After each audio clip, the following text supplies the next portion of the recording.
Baik, mohon izin Bapak Dokter dan juga Pak dosen dan teman-teman. Bismillahirrahmanirrahim. Assalamualaikum warahmatullahi wabarakatuh. Alhamdulillahi wa kafa, wassalatu wassalamu ala nabiyil mustafa wa ala alihi wa ashabihi ahli sidqi wal wafa. Alhamdulillah, senang bertemu kembali di acara webinar series ya, riset dan academic writing di dari komunitas terus menulis terus. Terima kasih kepada Bapak Ibu, Bapak Doktor, Bapak Profesor ya. Di sini Umi juga nggak tahu Ustazah yang hadir sudah memenuhi undangan kami, terutama wabil khusus kepada Bapak Doktor Riki Nasrullah M.Hum, ya, dosen Universitas Negeri Surabaya yang sudah berkenan bersama kami dari komunitas terus menulis untuk berbagi pengalaman dan ilmunya tentunya ya. Ya, baik tidak berpanjang kalam, langsung saja waktu dan tempat kami persilahkan kepada Bapak Doktor. Terima kasih. Silakan Bapak.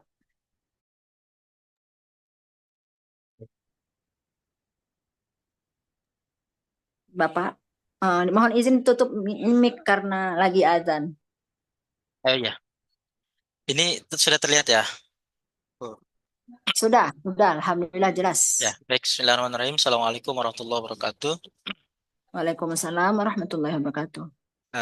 Alhamdulillah kita bersyukur pada malam hari ini kita bisa bertatap muka ya di ruang virtual, ruang Zoom untuk sama-sama kita belajar.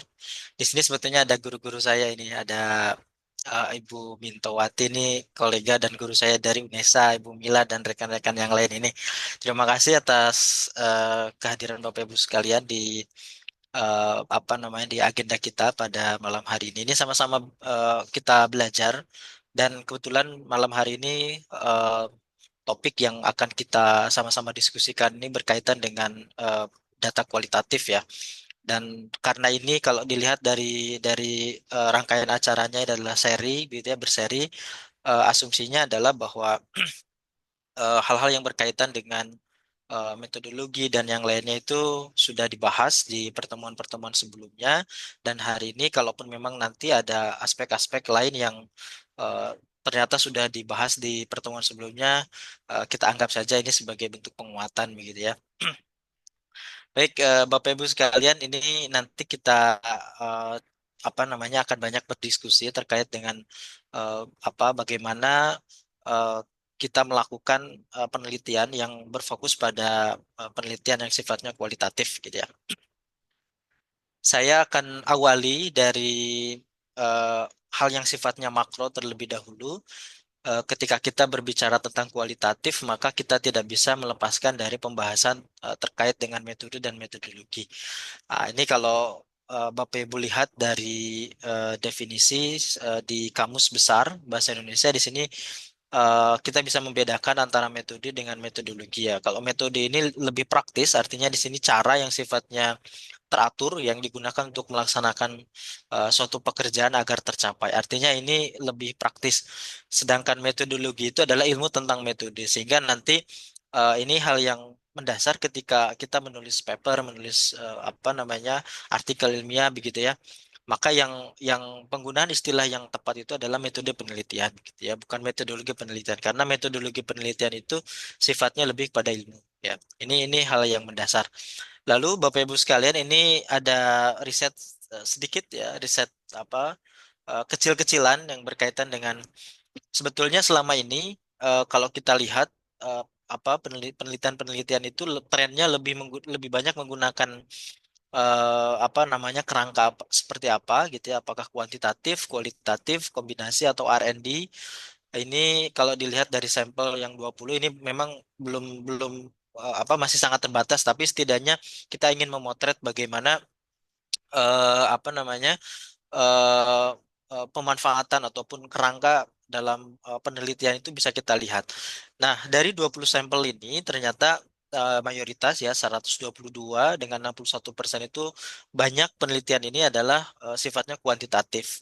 Lalu sisanya di sini ada 25%. 25% itu ancangannya kualitatif, sisanya ada kombinasi mixed method dan R&D di sini ya. 3,5%. Em, nah, yang akan kita eksplorasi malam hari ini adalah bagaimana penelitian kualitatif itu.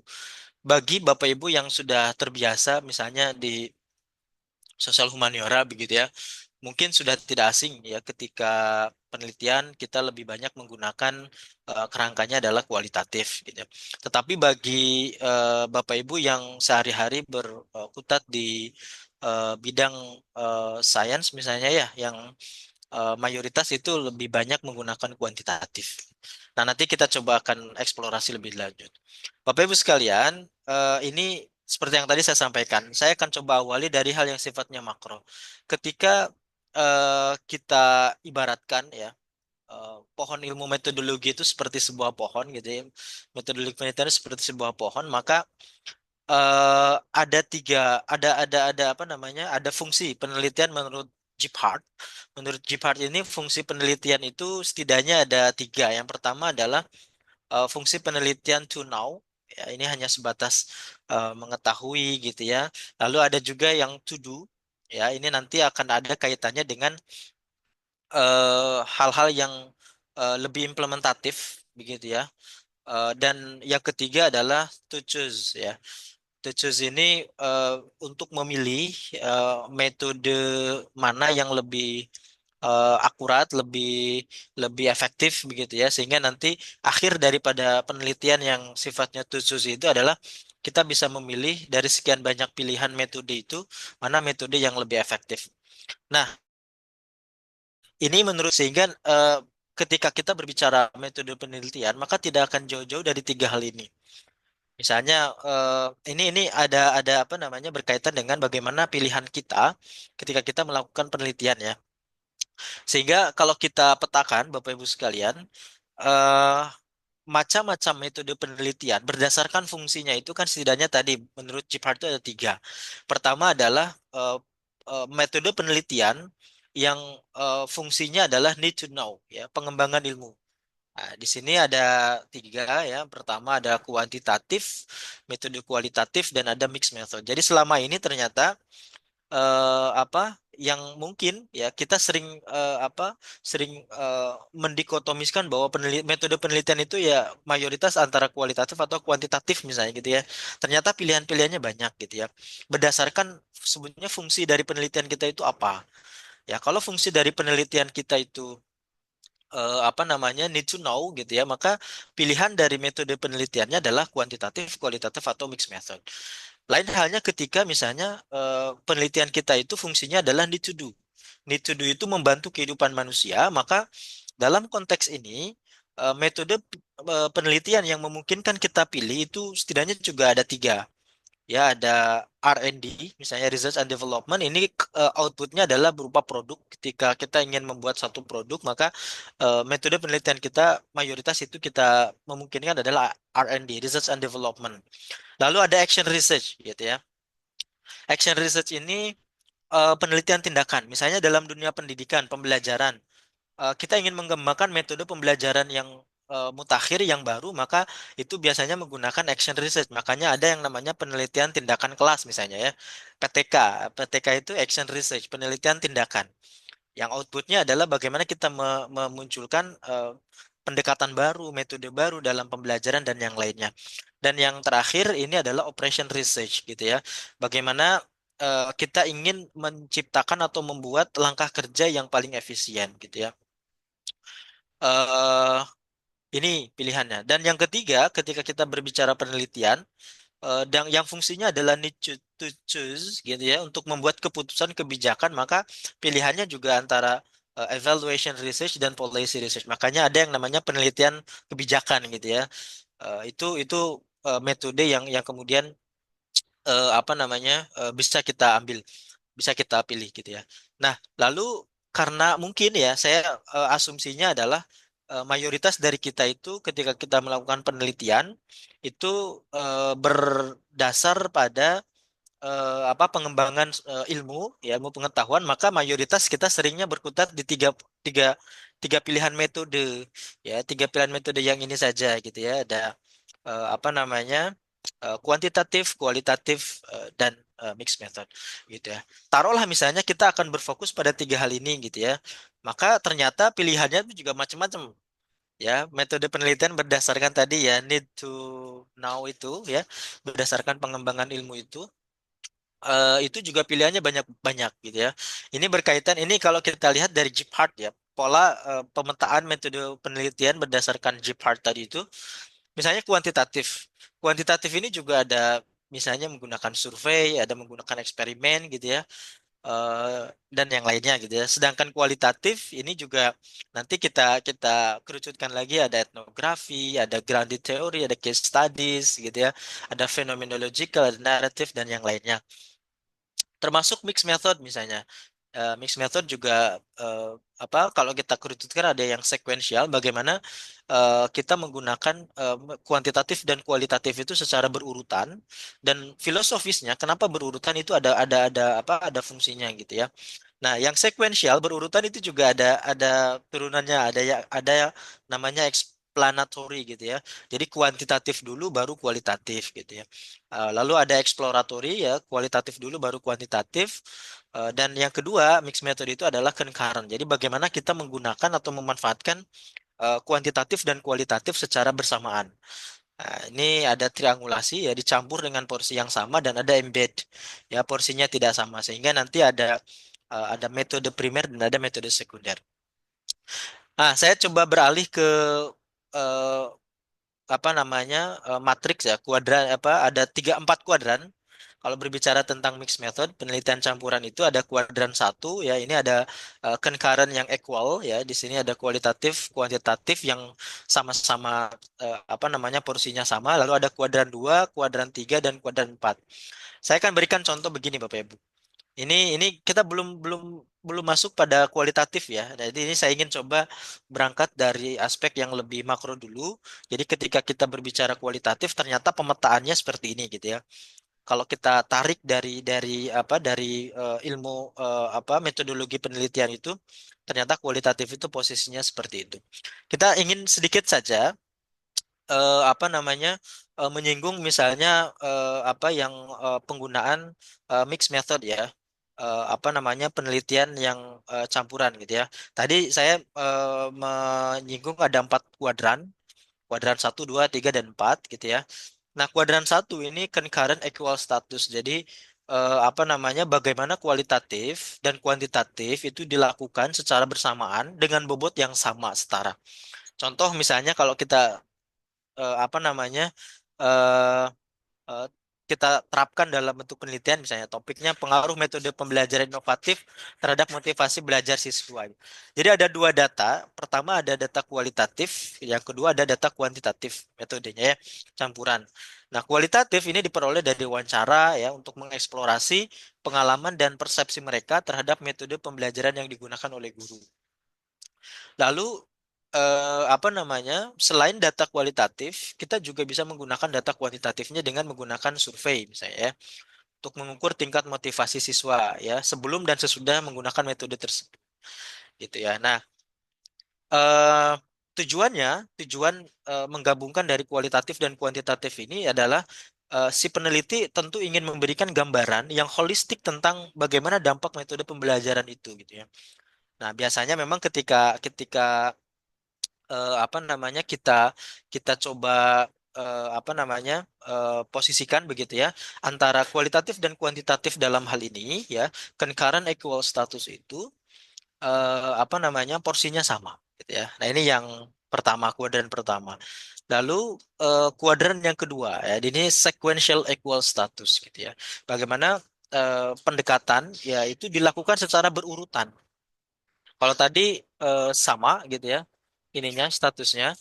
Kalau yang sekarang ini berurutan, ya. Berurutan tetapi bobotnya setara, ya. Berurutan dan bobotnya setara. Nah, ini kan di sini ada kualitatif dulu baru kuantitatif gitu ya. Lalu ini kuantitatif dulu baru kualitatif. Nah, saya tidak akan terlalu banyak mengeksplorasi atau membahas apa namanya aspek ini karena topik kita ini lebih banyak ke kualitatif ya hari ini. Tapi saya ingin menggambarkan bagaimana ternyata mixed method pun itu apa namanya pilihan metodenya ternyata bervariasi gitu ya. Lalu ini juga sequential dominant status, bagaimana kualitatif dulu baru kuantitatif, tetapi dengan porsi yang tidak sama, sehingga ada metode yang utama dan ada metode yang sekunder gitu ya. Termasuk dan ini yang terakhir ya concurrent dominant status ya.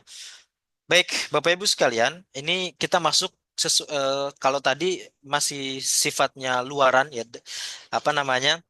Pemetaan bagaimana posisi kualitatif ataupun kuantitatif dalam kerangka apa metodologi penelitian yang sifatnya makro tadi. Ya, lalu saya ingin masuk lebih dalam bagaimana ternyata kalau kita lihat dalam metodologi penelitian ilmu tentang metode itu ada landasan filsafatnya. Landasan filsafatnya. Nah, yang pertama ini dulu ya awalnya perkembangan ilmu pengetahuan pertama itu lebih banyak didominasi oleh filsafat positivism. Nah, filsafat positivism ini adalah filsafatnya apa metode kuantitatif, gitu. Metode kuantitatif. Menurut orang positivism bahwa sesuatu yang diteliti itu harus dapat teramati oleh panca indera. Sehingga sesuatu yang tidak bisa teramati itu nggak bisa diteliti. Ini menurut orang positivism gitu ya. Apa namanya sehingga penelitian itu adalah harus mengamati atau meneliti sesuatu yang dapat observable, yang dapat diamati. Nah, penelitian kuantitatif pada intinya itu melakukan pengukuran sehingga data yang diamatinya itu bersifat measurable, terukur ya. Ini landasan filsafat positivism yang akhirnya melahirkan metode namanya kuantitatif. Menurut filsafat positivism ini bahwa suatu gejala itu ada karena ada penyebabnya. Sehingga gejala yang diteliti ini gejala yang sifatnya kausal, penyebab, sebab akibat. Makanya kalau Bapak Ibu lihat gitu ya, eh, kalau kita lihat judul-judul yang kuantitatif itu kan banyak yang sifatnya kausal ya. Misalnya pengaruh bla bla bla terhadap bla bla bla gitu. Nah, itu sifatnya kuantitatif, measurable, terukur dan ada sifatnya kausal tadi sebab akibat. Nah, lalu pandangan positivism juga adalah suatu penelitian itu harus objektif.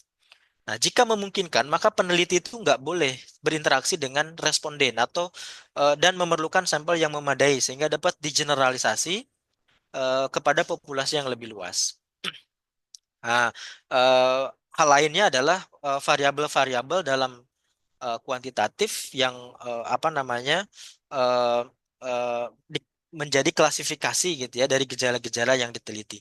Nah, ini ciri-ciri ya. Ternyata ada landasannya kenapa muncul kuantitatif itu ternyata ada apa positivism yang melatar belakanginya. Lalu ada juga yang protes ternyata. Jadi dulu ketika positivism waktu itu ramai begitu ya, ramai diperbincangkan, muncullah ada apa namanya kalangan kedua namanya interpretif gitu ya.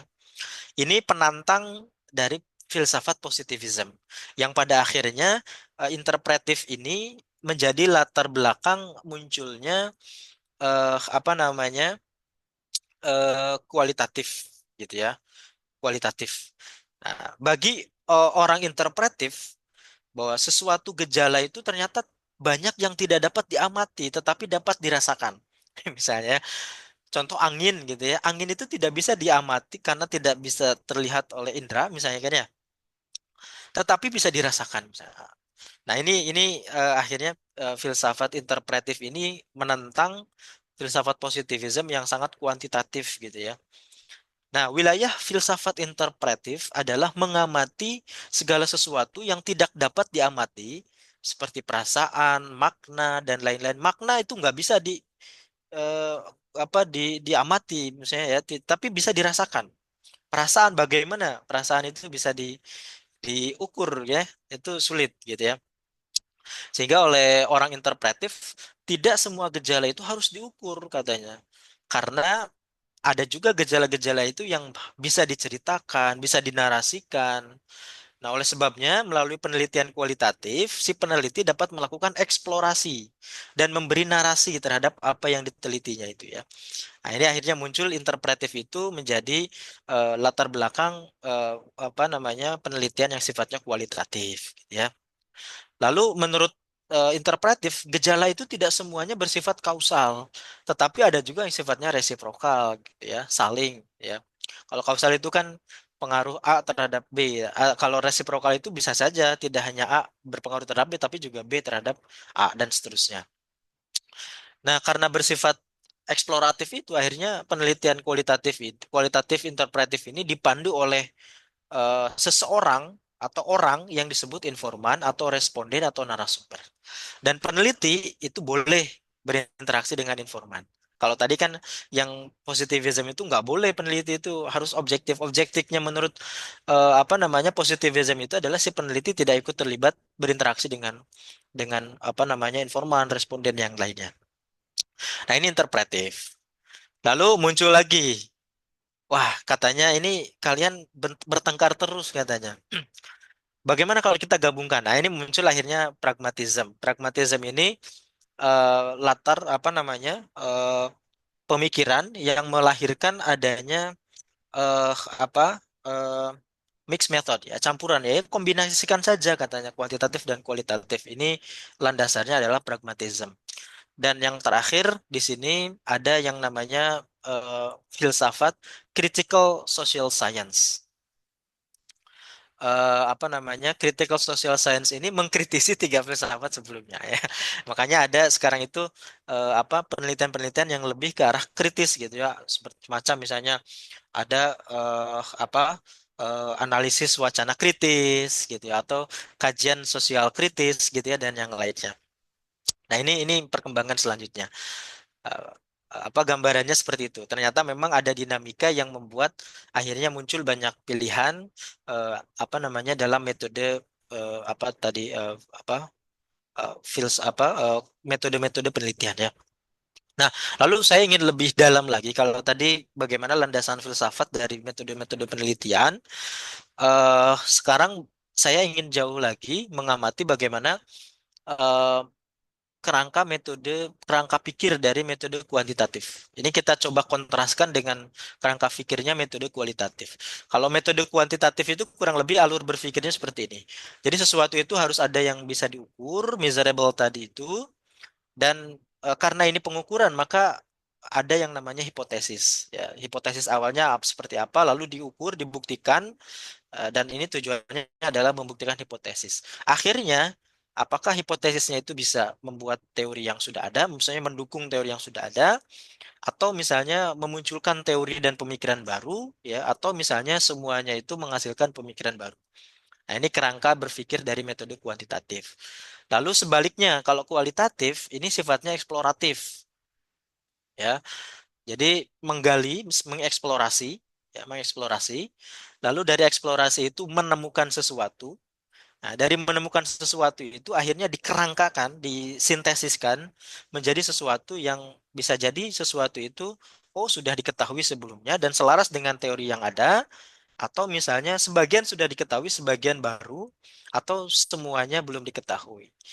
Nah, makanya sering orang-orang apa orang-orang kualitas.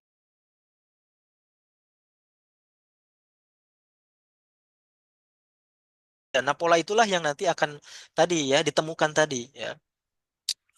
Polanya oh ternyata begini, begitu dan yang lainnya. Nah, ini apa kualitatif ya, sifatnya eksploratif. Lalu saya coba gambarkan lebih gini. Tahapan-tahapan dalam apa penelitian kualitatif Bapak Ibu sekalian. Nah, tahapan kurang lebih ada 4 tahapan dalam penelitian kualitatif itu. Yang pertama eksplorasi. Misalnya eksplorasi itu kita menggali data, menemukan data, misalnya dari entah itu melalui dari wawancara, FGD gitu ya, atau yang lainnya. Ternyata ditemukan data seperti ini. Data yang masih acak, masih belum bisa kita baca datanya itu. Ini tahap yang pertama, tahap eksplorasi. Jadi datanya itu dari wawancara, FGD, dari apa namanya pengamatan itu bisa ya. Eh, ini misalnya seperti ini, eksplorasi. Lalu setelah dieksplorasi, ada tahapan yang kedua namanya reduksi.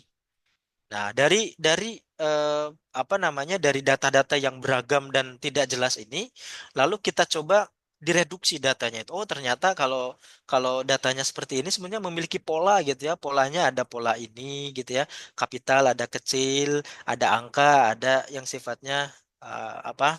Ini misalnya ya tanda-tanda seperti ini. Ini tahap yang kedua, reduksi. Lalu dari tahap reduksi itu kita masuk tahap yang ketiga namanya klasifikasi. Oh, ternyata dari sini kita klasifikasikan berdasarkan apa? Bisa berdasarkan tema, berdasarkan karakteristik, berdasarkan yang lain. Nanti kita akan coba perdalam. Jadi setiap tahapan ini. Oh, ternyata dari hasil reduksi ini kita menemukan ada ini, ada ini, ada ini, ada ini, ada 4 pola gitu ya.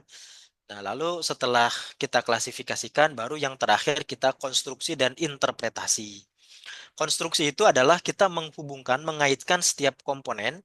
Misalnya komponen satu, ini komponen dua, ini komponen tiga, ini komponen empat. Lalu kita hubung-hubungkan. Ini ada kaitan atau tidak. Nah, misalnya ya.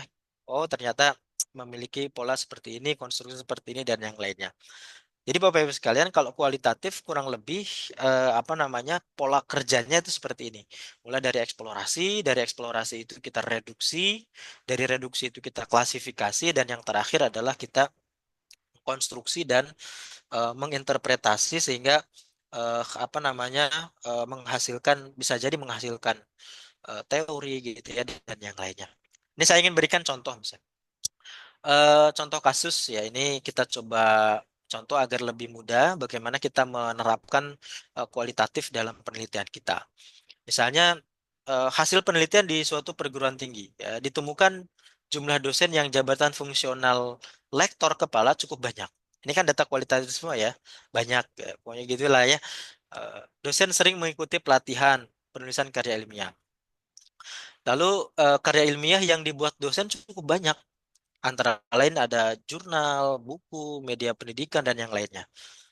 Motivasi membuat karya ilmiah sangat tinggi karena ada insentif dan ada dorongan dari pimpinan. Intinya adalah Bapak Ibu ketika menganalisis secara kualitatif itu kita akan menemukan kata kunci yang nanti makanya kalau sekarang itu enak ada yang namanya itu NVivo misalnya ya. NVivo itu kita bisa melakukan coding. Dari coding-coding itu kita menemukan kata kunci entah itu berdasarkan tematik dan yang lainnya gitu ya. Lalu kita rumuskan, kita konstruksikan ya kata kunci itu. Nah, ini data, misalnya datanya seperti ini. Lalu kita konstruksi temuannya, ya. Misalnya seperti ini ya.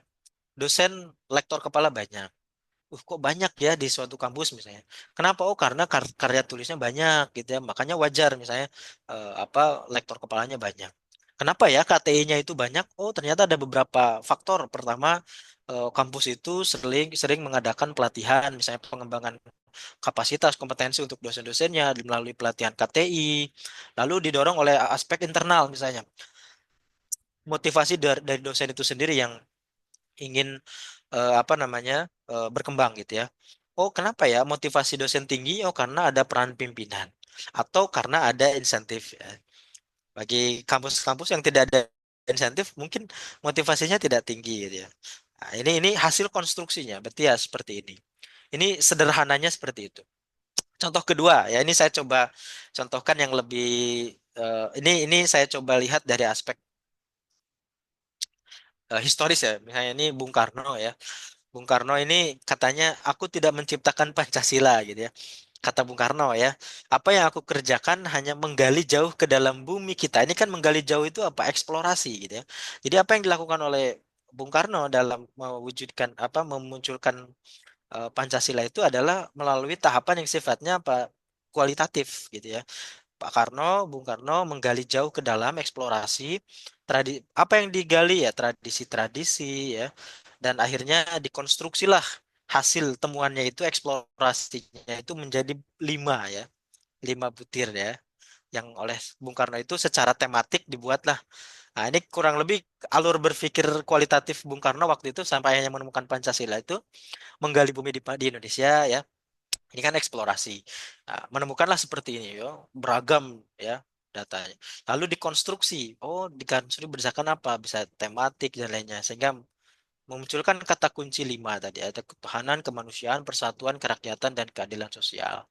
Lalu konstruksi antar kategorisasinya memunculkan apa namanya Pancasila itu. Contohnya seperti itu. Nah, kalau mix method ini, Bapak Ibu sekalian, ini tadi kualitatif ya. Kita lebih banyak eksplorasi ke kualitatif. Saya tidak akan coba apa namanya eh, perdalam masalah yang mix method. Baik, Bapak Ibu, itu ya contoh bagaimana apa namanya metode kualitatif itu eh, apa alur kerjanya seperti itu. Nah, ini kita coba apa namanya eh, ada satu hal namanya itu iteratif proses dalam metode kualitatif itu. Nah, apa itu iteratif proses itu? Ya, ini ya iteratif proses ini proses dinamis ya dalam penelitian kualitatif yang mengintegrasikan pengumpulan data dan analisis data secara simultan dan berulang. Jadi maksudnya ketika kita melakukan penelitian kualitatif, maka analisis kualitatifnya itu tidak mesti ketika datanya itu sudah ada. Tetapi kita sejak si peneliti ketika mengambil data itu sudah harus langsung mensimultankan proses analisisnya, analisis sementaranya gitu ya. Jadi apa namanya? Misal ya ini ya eh, ketika apa namanya wawancara gitu ya. Ketika wawancara itu kan ada sesuatu yang baru ketika si respondennya itu mengatakan A gitu ya. Lalu terbesit dalam pikiran si peneliti, oh ini menarik kalau peneliti apa eh, arahnya ditambah misalnya ke arah sini ya. Itu proses yang namanya iteratif proses. Jadi simultan berulang sehingga akhirnya eh, apa proses pengambilan datanya itu lebih lebih sifatnya apa namanya mengalir begitu ya. Dalam wawancara pun kan begitu. Ya. Nah, mengapa iteratif proses itu penting dalam penelitian kualitatif? Karena penelitian kualitatif ini kan tujuan utamanya adalah mengeksplorasi kompleksitas fenomena-fenomena sosial. Umumnya begitu, ya, mengeksplorasi apa namanya kompleksitas fenomena sosial. Nah, iterasi di sini itu memastikan bahwa data yang dikumpulkannya itu betul-betul relevan dan mampu menjawab pertanyaan-pertanyaan penelitian secara mendalam. Jadi bedanya kuantitatif dengan kualitatif. Kalau kualitatif itu betul-betul penelitiannya itu eksplorasi dan mendalam. Ya, meskipun misalnya respondennya hanya dua, tiga, tapi selama itu sudah representatif dan mendalam, itu bisa. Kalau kuantitatif tadi, ya, sampelnya harus representatif agar bisa digeneralisasi, gitu ya, digeneralisasi. Kalau kuantitatif begitu pola pola pola kerjanya. Tapi kalau kualitatif itu betul-betul mendalam, gitu ya. Nah, lalu, ini ya, ah, apa proses iteratif dalam penelitian kualitatif itu. Hanya tadi, ya analisis data awal. Jadi ketika pengambilan data pun si peneliti sudah langsung mengarahkan apa namanya eh, pertanyaan-pertanyaannya itu sudah terarah gitu ya. Misalnya ketika mendapatkan apa ketika data pertama ini dikumpulkan gitu ya, misalnya melalui wawancara atau observasi, si peneliti itu akan segera langsung menganalisis data sementara. Untuk apa? Untuk satu mengidentifikasi tema atau polanya, lalu menentukan apakah data tersebut cukup menjawab pertanyaan penelitian atau belum. Kalau belum, maka dieksplorasi lagi, mendalam lagi.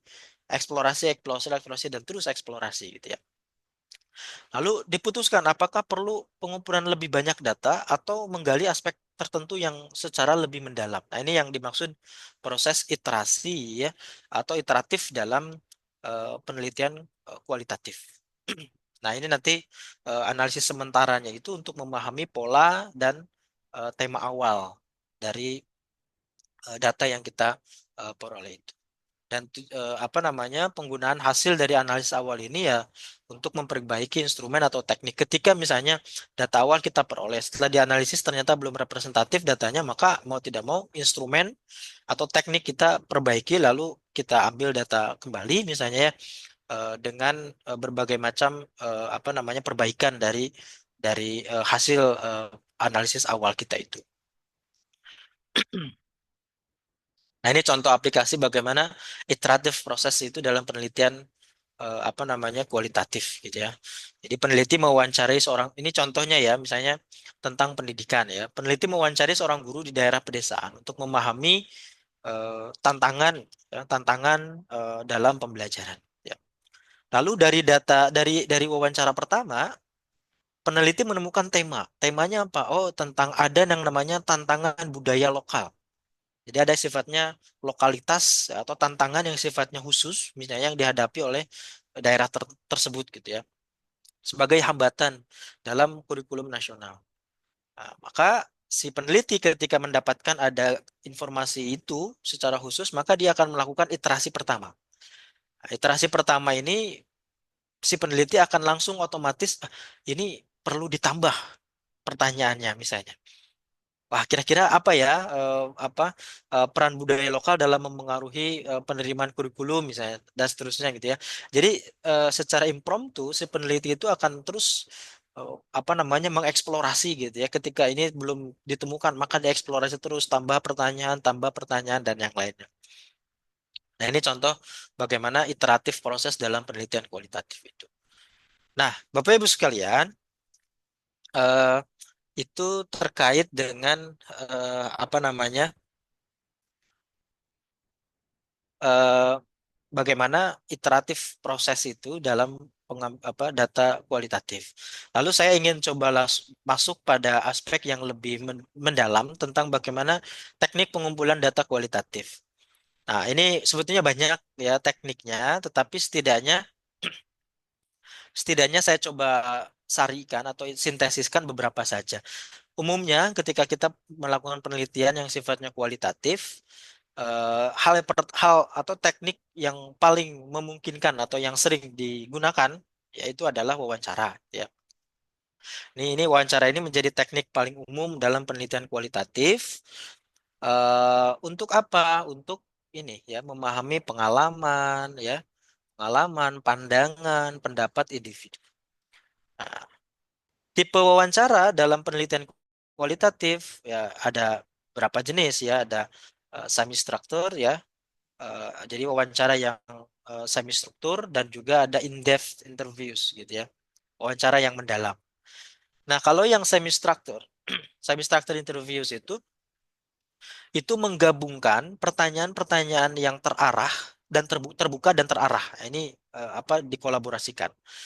Nah, biasanya peneliti menggunakan panduan wawancara, tetapi tetap fleksibel untuk mengeksplorasi topik-topik baru. Ini yang tadi yang saya sebut sebagai iteratif proses tadi ya. Iteratif proses dalam apa kualitatif. Keuntungannya apa? Keuntungannya adalah satu akan memberikan keseimbangan antara struktur dan fleksibilitas dan yang kedua adalah cocok untuk penelitian yang ingin menggali tema-tema baru. Ini kalau apa namanya semi structured gitu ya. Lalu ada yang kedua adalah in-depth interviews ya, wawancara mendalam. Ini tanpa panduan yang kaku, tapi tetap ada panduannya. Misalnya yang apa saja yang harus diperdalam gitu ya, tetap ada, tapi tidak sekaku yang semi structured interviews gitu ya. Nah, in-depth interviews itu fokus utamanya adalah pada eksplorasi pengalaman pribadi atau pandangan partisipan ya secara mendetail. Ya, itu sangat-sangat detail ya. Nah, keuntungannya ketika kita menggunakan in-depth interviews itu kita akan mendapatkan data yang sangat kaya dan mendalam. Ya, dibandingkan dengan yang semi structure itu. Kalau semi structure memperoleh data sudah cukup representatif sesuai dengan apa namanya panduan wawancara sudah selesai. Tapi kalau yang in-depth interviews dia akan terus mengeksplorasi secara mendalam. Dan yang menarik dari sini adalah kita ketika menggunakan wawancara mendalam itu kita juga akan menangkap emosi dan pemikiran secara mendalam dari partisipan gitu ya. Nah, ini teknik pertama wawancara. Lalu yang kedua misalnya observasi. Nah, observasi juga bisa digunakan ya untuk mengamati perilaku dalam konteks alami ya. Terutama di sini untuk memahami bagaimana interaksi sosial atau proses tertentu. Eh, Observasi di sini apa namanya? eh, ada yang namanya participant observation dan ada non-participant observation. Kalau participant observation artinya si peneliti terlibat secara langsung dalam aktivitas yang diamati. Makanya misalnya contoh lain dalam hal ini misalnya ada penelitian etnografi ya. Etnografi itu bagaimana si peneliti itu ikut terlibat dalam secara langsung dalam aktivitas objek yang diamati. Ketika kita misalnya ingin mengamati tentang bagaimana budaya dari suku tertentu gitu ya, maka biasanya kita akan mengambil participant observation, si peneliti ikut terlibat ya, hadir kemudian hidup bersama mereka gitu ya, itu biasanya seperti ini. Atau sekarang misalnya dalam dunia digital ada yang namanya itu sosial media gitu ya. Ada juga perkembangan selanjutnya dari etnografi, ada yang namanya netnografi gitu ya. Nah, ini perkembangan selanjutnya dari etnografi, ada netnografi. Nah, keuntungannya adalah si peneliti akan mendapatkan perspektif sebagai orang dalam, insider perspektif, yang berbeda dari non-participant observation. Kalau non-participant observation, si peneliti hanya menjadi pengamat ya, tanpa terlibat dalam aktivitas secara lebih mendalam gitu ya. Lalu bisa juga ketika kita ingin melakukan penelitian misalnya kualitatif dengan tekniknya adalah FGD gitu ya atau DKT, diskusi kelompok terpumpun gitu ya. Nah, ini diskusi terarah dengan kelompok kecil yang memiliki pengalaman atau pandangan yang relevan. Ciri-cirinya ya ini partisipannya kelompok kecil bisa berupa 4 sampai 8 orang gitu ya. Lalu ada peneliti sebagai moderator ya, bagaimana memfasilitasi diskusi ya. Dan keuntungannya adalah kita bisa menggali perspektif kolektif. Kalau tadi yang wawancara itu kan perspektif personal, sedangkan FGD itu bisa memotret bagaimana perspektif kolektif yang mungkin tidak akan muncul dalam wawancara individu. Ya. Lalu yang selanjutnya ini hanya 4 saja yang akan coba dieksplorasi. Yang keempat ini adalah analisis dokumen. Ya, analisis dokumen ini bagaimana kita melibatkan penggunaan teks tertulis atau visual untuk memahami fenomena tertentu. Nah, jenis-jenis dokumen yang dianalisis ini banyak ya, bisa berupa laporan, bahkan kita mungkin meneliti artikel, arsip, sejarah dan yang lainnya. Keuntungannya ini bisa memberikan perspektif historis ya, atau mendapatkan data tambahan ya untuk melengkapi data primer. Nah, itu. Nah ini tadi teknik ya, bagaimana teknik eh, kualitatif ya bisa kita kita apa namanya kita eh, apa gunakan beberapa pilihan ya ada tadi wawancara, FGD gitu ya, lalu observasi dan analisis dokumen. Nah, ini saya coba masuk secara lebih praktis bagaimana tahapan analisis data kualitatif. Saya akan perdalam dari pembahasan tadi bahwa setidaknya ada 4 tahapan dari analisis data kualitatif itu ya. Pertama ada eksplorasi ya. Eksplorasi ini adalah tahap awal ya, di mana data mentah yang dikumpulkan berupa data dari wawancara, observasi atau analisis dokumen itu dianalisis secara umum ya untuk mendapatkan pemahaman awal dulu tentang isi datanya. Ya, isi datanya seperti apa. Lalu apa tahap eksplorasi ini apa yang harus kita lakukan ya.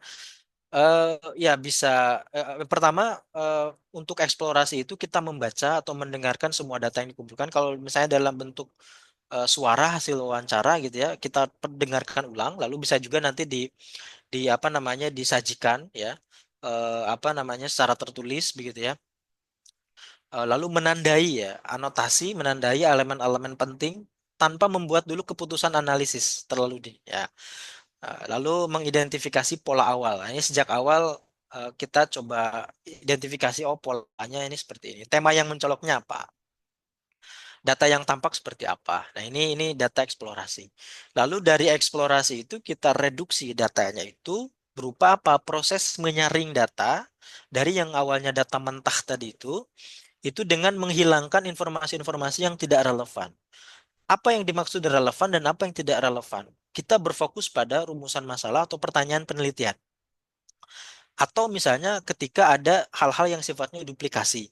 Ya, responden A mengatakan begini, responden B juga sama. Nah, itu kita reduksi menjadi satu data yang sama gitu ya. Ketika hal itu sama. Nah, bagaimana caranya ya bisa tadi ya ini membaca data yang dengan fokus pada relevansi tujuan penelitian kita, menghapus bagian data yang tidak relevan, lalu mengorganisasikan data menjadi segmen yang lebih terfokus. Baru setelah reduksi itu kita lakukan klasifikasi. Bisa klasifikasi berdasarkan tema, kategori ya, untuk memudahkan identifikasi pola dan hubungannya. Dan yang terakhir di sini adalah konstruksi ya. Konstruksi atau interpretasi itu ya tahap akhir dari kualitatif ya. Data yang telah diklasifikasikan itu diolah menghasilkan temuan, kesimpulan atau teori baru yang mampu menjawab pertanyaan penelitian. Saya akan berikan contoh Bapak Ibu ya. Eh, ini contohnya ya. Eh, Hal yang lebih praktis ya. Nah, oh ya, sebelum ke contoh, ada hal yang paling krusial di bagian klasifikasi, Bapak Ibu. Jadi dalam penelitian kualitatif, kalau tadi kan ini eksplorasi, lalu reduksi. Nah, yang paling krusial di sini adalah mengklasifikasikan tadi. Nah, proses klasifikasi di sini kan kita menemukan tema, kategori ya. Lalu tekniknya apa saja sih sebetulnya untuk mengklasifikasikan data itu? Nah, dari tahapan klasifikasi kita bisa menggunakan beberapa teknik di sini. Misalnya kita menggunakan teknik yang namanya thematic analysis. Ya, thematic analysis itu berarti kita akan hanya berfokus pada tema-tema ya. Nah, thematic analysis ini teknik yang digunakan untuk mengidentifikasi dan menganalisis serta melaporkan apa namanya tema utama ya. Jadi tema utamanya yang muncul dari data kualitatif yang sudah kita reduksi itu seperti apa. Ini fokusnya adalah pada pengorganisasian data ke dalam tema. Tema yang tentu tema yang relevan menjawab pertanyaan penelitian ya. Misal saya akan berikan contoh begini. Ini data misalnya data-data ketika kita melakukan wawancara misalnya ya. Topiknya tentang misalnya akses pendidikan di daerah terpencil.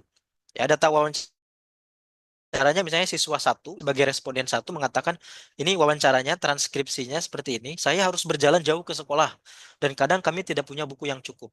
Kalau berdasarkan thematic analysis kita akan mencari kata kunci berdasarkan apa? Tema, ya, berdasarkan tema, ya. Lalu siswa dua misalnya mengatakan guru sering tidak hadir, jadi kami belajar sendiri. Nah, baru dari sini kita akan kerucutkan tema utamanya apa? Satu, misalnya ketidaksetaraan dalam akses pendidikan. Apa kata kunci dari wawancaranya yang kita anotasi? Ya ini kurangnya buku pelajaran dan fasilitas gitu ya. Ini kan kami tidak punya buku yang cukup, berarti kan ini kurang nih. Kurangnya buku pelajaran gitu ya. Nah, ini yang pertama. Kemudian yang kedua tema utamanya adalah misalnya keterbatasan sumber daya manusia guru gitu ya. Guru sering tidak hadir gitu ya dan yang ini berkaitan dengan SDM-nya gurunya. Ya. Jadi dari sini berdasarkan tematik analisis kita bisa simpulkan bahwa temanya ini ketidaksetaraan pendidikan itu muncul sebagai temuan utama dari dua data wawancara dari dua responden yang ada gitu ya. Seperti itu. Nah, ini bisa kita lakukan apa kita gunakan teknik untuk ini ya Bapak Ibu. Ini tematik analisis ini ya untuk yang poin yang klasifikasi ini Bapak Ibu.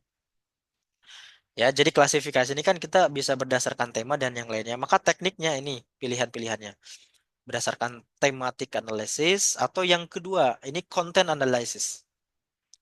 Nah, kalau tadi thematic analysis berdasarkan tema-tema tertentu, kalau content analysis intinya adalah tema-tema itu dikuantitatifkan, dikuantifikasi, ya, berapa kali muncul dan yang lainnya itu dikuantifikasi.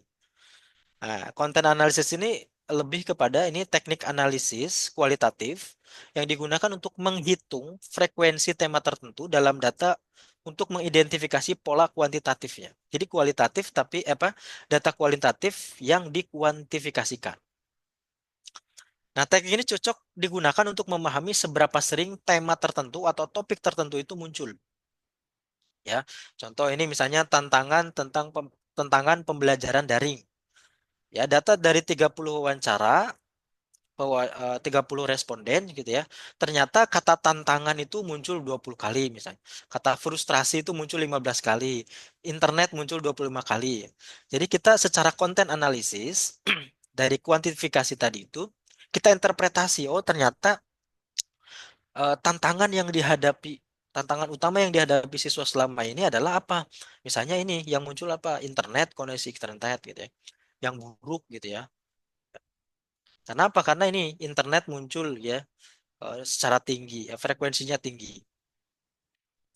Nah, ini bagaimana teknik yang kedua dalam dalam apa namanya dalam analisis data kualitatif itu dengan menggunakan konten analisis. Jadi intinya adalah tema-tema tertentu itu dikuantifikasi untuk diinterpretasi bahwa yang paling banyak muncul berarti itu adalah tema utama, tema utamanya. Nah, lalu yang ketiga ini grounded theory, Bapak Ibu. Ya, grounded theory ini teknik analisis kualitatif yang tujuan utamanya itu adalah mengembangkan teori baru langsung dari data lapangan. Jadi kita tidak berdasar pada teori yang sudah ada, tetapi kita bertumpu pada data yang kita temukan di lapangan. Dari data yang kita temukan itu kita analisis, ya, tanpa dulu mengacu pada teori yang sudah ada. Tapi kita ingin pokoknya lakukan penelitian, apa analisis, lalu nanti dari hasil analisis itu akan memunculkan teori baru. Ini contoh topiknya misalnya tentang pengambilan keputusan dalam komunitas lokal. Data misalnya data wawancara nih, wawancara ya. Misalnya wawancara pertama, kami selalu mendiskusikan keputusan penting bersama kepala adat. Nilai-nilai budaya kami memengaruhi semua keputusan. Nah, nah, dari data ini secara grounded theory, ya hasilnya ini ditemukan teori baru bahwa budaya lokal itu memengaruhi pola pengambilan keputusan kolektif di dalam komunitas terpencil. Ini memunculkan teori baru ya. Jadi intinya grounded theory ini membantu membangun teori baru tentang peran budaya dalam proses pengambilan keputusan. Ini dalam konteks topik yang ada contoh ini ya. Nah, ini grounded theory. Nanti saya coba apa namanya berikan contoh ya bagaimana kita membuat semacam apa kerangka analisis gitu ya untuk setiap teknik ini. Ini saya hanya menyampaikan empat saja ya dari sekian banyak teknik yang memungkinkan kita kita lakukan dalam analisis data kualitatif. Yang keempat ini adalah narrative analysis. Nah, kalau narrative analisis ini teknik yang digunakan untuk menganalisis bagaimana partisipan itu menyusun cerita atau narasi untuk memahami perspektif mereka terhadap fenomena tertentu. Jadi lebih kepada bagaimana fokusnya itu pada struktur cerita, konteksnya, makna di balik narasi yang disampaikan. Contoh misalnya penelitian topiknya tentang perjuangan siswa untuk meraih pendidikan tinggi. Topik ya ini ya. Misalnya narasi siswa. Si siswa itu bercerita begini, saya berasal dari keluarga miskin. Setiap hari saya berjalan 5 kilo ke sekolah. Orang tua saya selalu berkata bahwa pendidikan adalah kunci untuk masa depan. Walaupun sulit, saya tetap semangat belajar. Ini data ya. Data yang mungkin bisa jadi data yang hasil reduksi tadi. Lalu data ini kita analisis dengan menggunakan naratif analisis. Hasilnya narasi ini menggambarkan hambatan struktural. Ini kita maknai ya. Hambatan strukturalnya apa? Kemiskinan, jarak, dan yang kedua adalah motivasi intrinsik yang kuat ya. Motivasi dorongan orang tua, tekad pribadi dan yang lainnya. Jadi intinya adalah naratif analisis ini, naratif analisis ini adalah kita apa namanya? Kita menggunakan atau kita memanfaatkan eh, apa kita memaknai apa namanya secara naratif dari eh, apa cerita narasi yang disampaikan oleh responden kita ya dari responden kita. Nah, ini teknik yang keempat ya. Nah, contoh ya saya akan berikan contoh contoh analisis data kualitatif.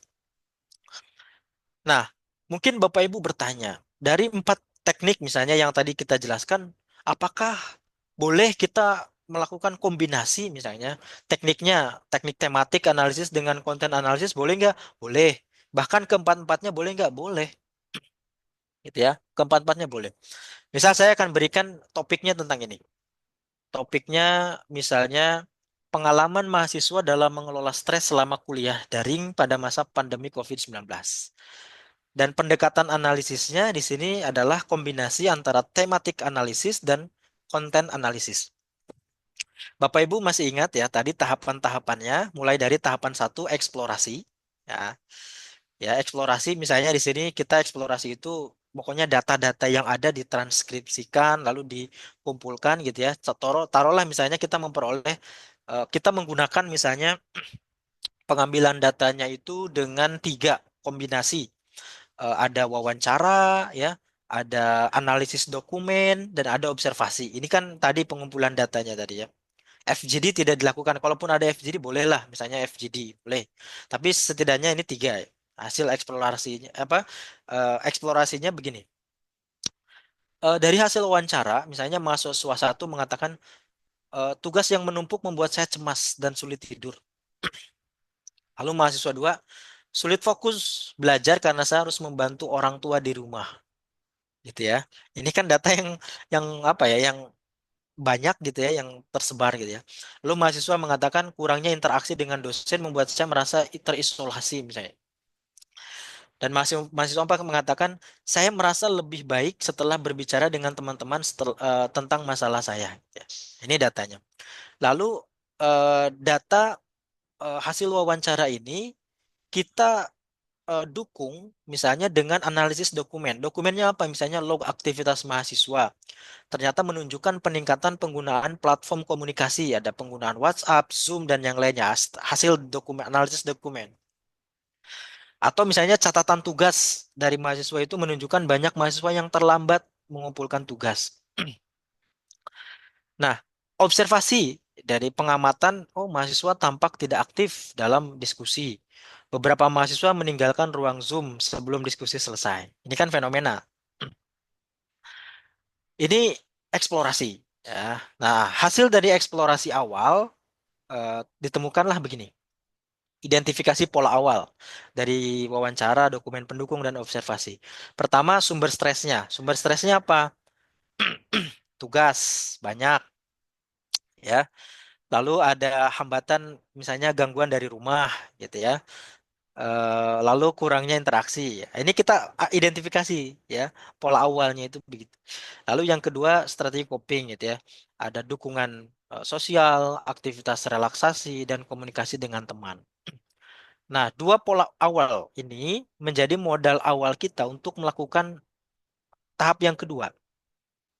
Tahap kedua ini reduksi. Tadi ya reduksi Bapak Ibu sekalian, apa namanya?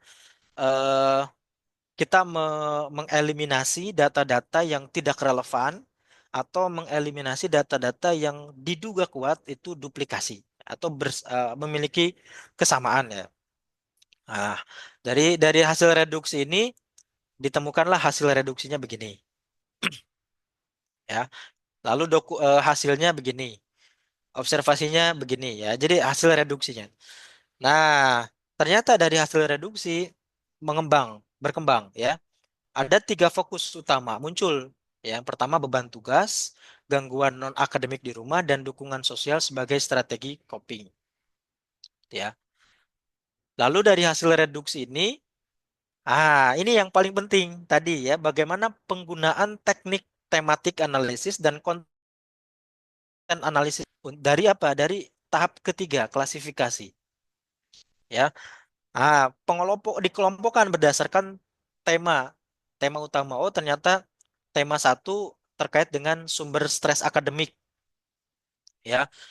Nah, konten analisisnya oh, ternyata muncul 4 kali ya disebutkan. Nah, interpretasinya apa? Oh, beban tugas yang berat dan kurangnya bimbingan dosen itu menjadi penyebab utama stres akademik anak-anak mahasiswa. Dari tema pertama. Lalu sumber stres non akademik. Kalau tadi kan akademik, yang kedua non akademik ya. Misalnya, oh ini sulit fokus belajar karena harus membantu orang tua. Tema ini muncul 2 kali, misalnya disebutkan 2 kali. Nah, interpretasinya adalah gangguan dari lingkungan rumah ya, seperti pekerjaan rumah tangga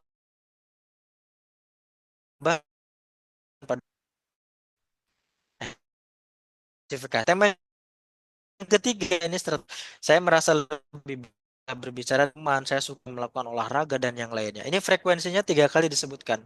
Berarti dianggap bahwa ini adalah interpretasinya sebagai strategi utama. Strategi utama dalam mengelola stresnya itu adalah mahasiswa itu dua setidaknya. Yang pertama adalah perlu dukungan sosial, yang kedua adalah aktivitas fisik sebagai tadi relaksasinya itu tadi. Nah, dari hasil klasifikasi ini baru kita interpretasi dalam bentuk konstruksi.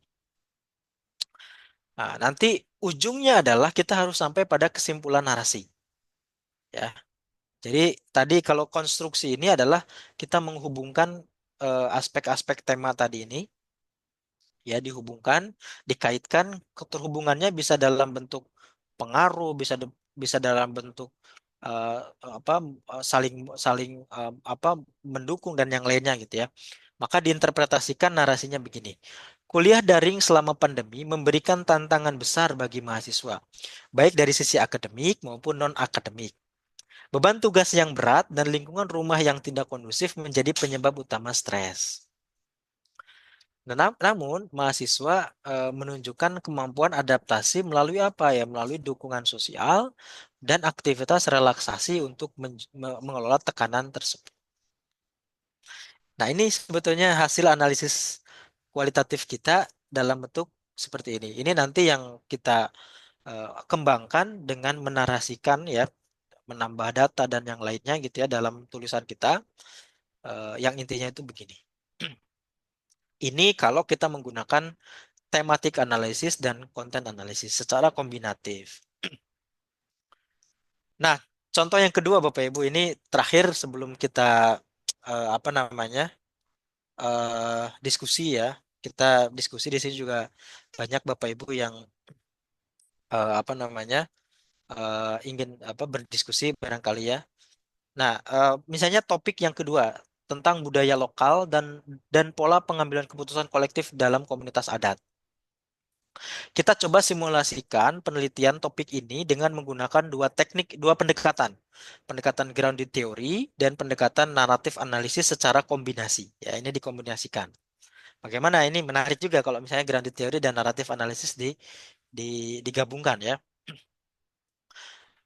Ini tadi tahapan pertama eksplorasi.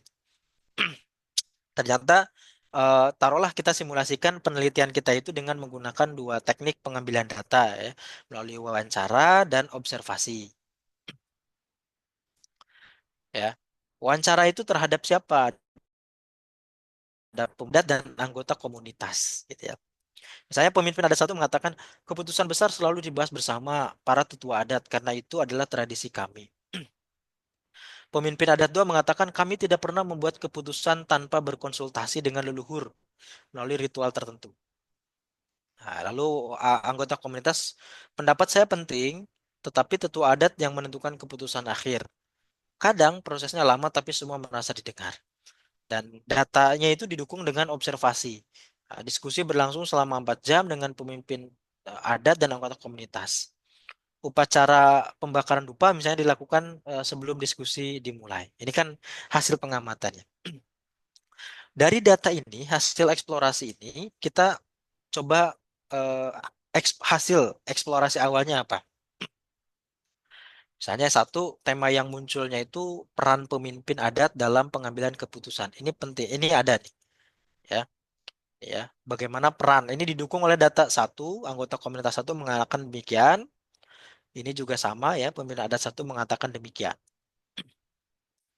Lalu pengaruh ritual budaya terhadap legitimasi keputusan dan partisipasi komunitas dalam proses yang sifatnya kolektif. Nah, ini tema yang muncul ya, hasil eksplorasi awal. Lalu dari pertama, tahap eksplorasi kita reduksikan ya, kita rapikan datanya, kita reduksi ya. Tadi kan masih dalam tercecer dari responden-responden. Sekarang kita coba utuhkan ya ininya, reduksikan.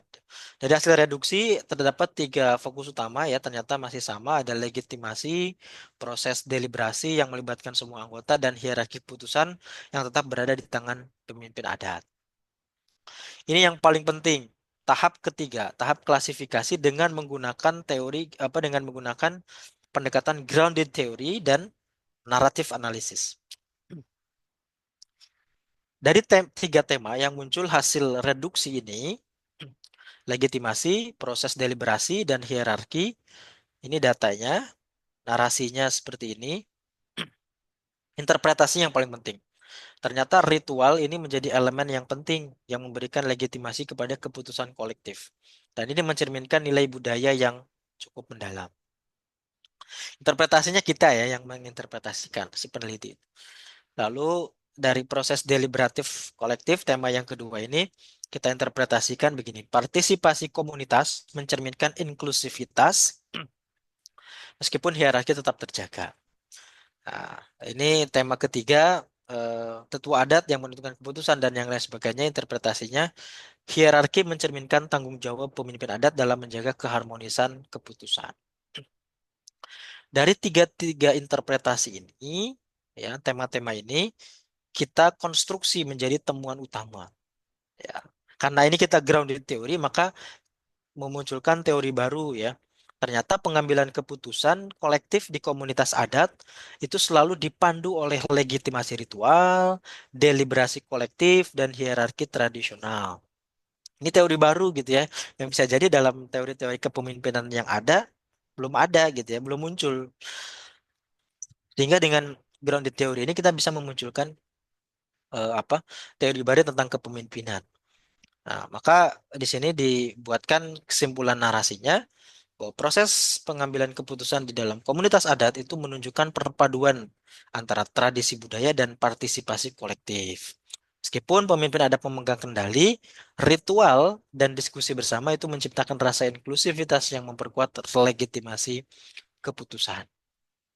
Nah, ini saya kira dua contoh saja yang setidaknya bisa mencerminkan bagaimana proses kita dalam menganalisis data kualitatif ya dengan langkah-langkah dan tahapan-tahapannya tadi dengan menggunakan pendekatan-pendekatan yang kombinatif boleh atau fokus pada satu pendekatan juga nggak apa-apa ya itu berdasarkan apa kebutuhan saja dan relevansi dengan pertanyaan penelitian gitu ya agar menjawab apa namanya pertanyaan penelitian kita. Nah, saya kira itu Bapak Ibu sekalian mohon maaf apa namanya jika terlalu panjang. Jadi kita diskusi saja ya. Eh, Silakan Bu Umi Purwanti atau bagaimana ini teknik diskusinya? Ya, Silakan. nah langsung ke Bapak Elan dulu karena beliau sudah hadir Oh ya, sebetulnya ya silakan berkompeten. Pak Elan. Pak Elan sudah bersama kami? Pak Elan? Atau mungkin beliau sedang sibuk? Silahkan langsung Bapak Ibu. Oh, jika ada pertanyaan disampaikan langsung atau akan kami bantu baca yang ada di Zoom ya. Yang ada di Zoom, chat Zoom-nya sudah ada beberapa nih Pak Dokter yang bertanya dari Ibu Gita Susilawati.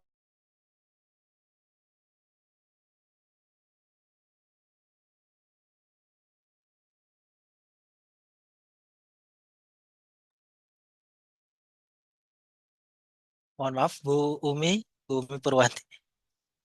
Suaranya ini ya hilang. Oh iya. Oh, Kemio, tadi sedang membacakan soal. Soal di chat room ada beberapa Pak Dokter. Bisa apa bisa langsung dibacakan sendiri dari sana? Tadi sudah dibacakan dari Bu Gita tadi beberapa pertanyaan. Terdengar Pak Dokter? Ya, ya terdengar Bu. Ini saya sedang coba akses chatnya ya. Ah iya. Oh, ya. Ini pertanyaan pertama dari Bu Gita Susilawati. Sebenarnya tadi sudah terjawab ya. Teknik pengambilan data boleh keempatnya dilakukan? Boleh. Ya, tadi kan ada beberapa teknik ya. Pengambilan data apakah pengambilan data menggunakan wawancara, menggunakan FGD, eh, atau apa tadi satunya lagi? eh dokumen gitu ya, itu boleh boleh kita gunakan sesuai dengan kebutuhan dan relevansi dengan tujuan penelitian kita, yang bisa menjawab pertanyaan-pertanyaan penelitian. Kalau memang ternyata dengan wawancara tidak bisa terjawab misalnya, maka boleh kita lengkapi datanya itu dengan menggunakan analisis dokumen, observasi gitu ya, atau dengan FGD ya. Nah itu untuk yang Bu Gita. Nah lalu masih Bu Gita, ini apa tips agar fokus dalam memilih hal-hal yang sesuai dalam penelitian kita di saat mereduksi, karena biasanya semua dianggap penting. Intinya adalah kembali kepada rumusan masalah, pertanyaan penelitian, dan tujuan penelitian kita. Ya, kalau pertanyaan penelitian kita ingin membahas tentang tantangan, hambatan, atau misalnya peluang gitu ya, itu kan kata kunci yang bisa apa memandu kita dalam memilih tema-tema tadi, apa dalam apa menganalisis gitu ya berdasarkan tema tadi, agar tidak kemana-mana gitu ya. Tetapi bisa saja nanti dalam dalam pelaksanaannya, ketika awalnya kita menemukan apa ingin mengkaji misalnya tadi ada hambatan, kemudian tantangan misalnya ya. Tapi ternyata ada aspek lain yang menarik gitu ya. Bisa saja itu kita masukkan sebagai aspek baru. Itulah yang saya sebut sebagai tadi iteratif proses dalam penelitian kualitatif. Bagaimana dalam apa prosesnya ya. Bisa saja kita menemukan hal-hal baru yang bisa kita eksplorasi lebih dalam. Nah, tinggal nanti bagaimana hasil dari analisisnya itu kita sajikan dalam dalam apa tulisan kita ya.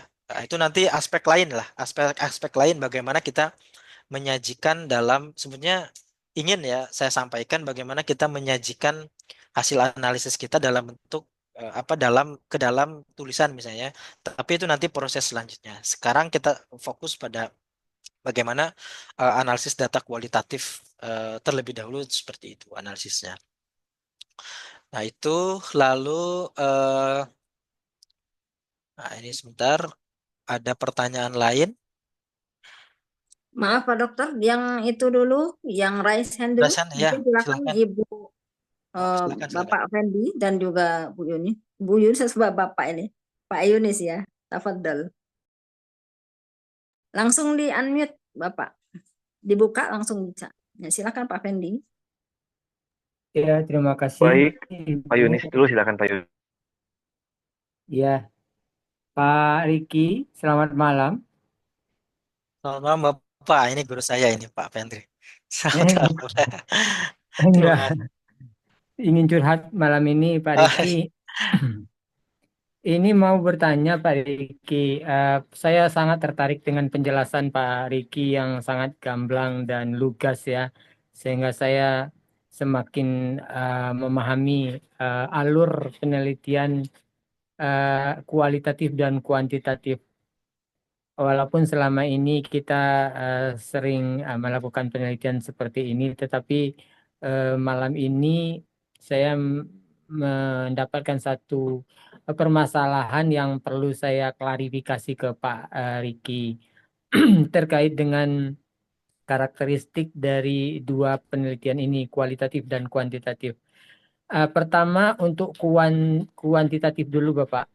Pak Riki, tadi saya mengikuti penjelasan, Pak Riki mengatakan bahwa pada intinya penelitian kuantitatif didasarkan atas upaya untuk membuktikan hipotesis. Ini pertanyaan saya di sini, Bapak. Apakah memungkinkan bahwa penelitian kuantitatif tidak didasarkan atas upaya pembuktian hipotesis, Bapak? Barangkali ada dasar pemikiran lain selain hipotesis untuk memulai sebuah penelitian kuantitatif. Itu yang pertama, Bapak. Yang kedua, Pak Riki, untuk penelitian kualitatif,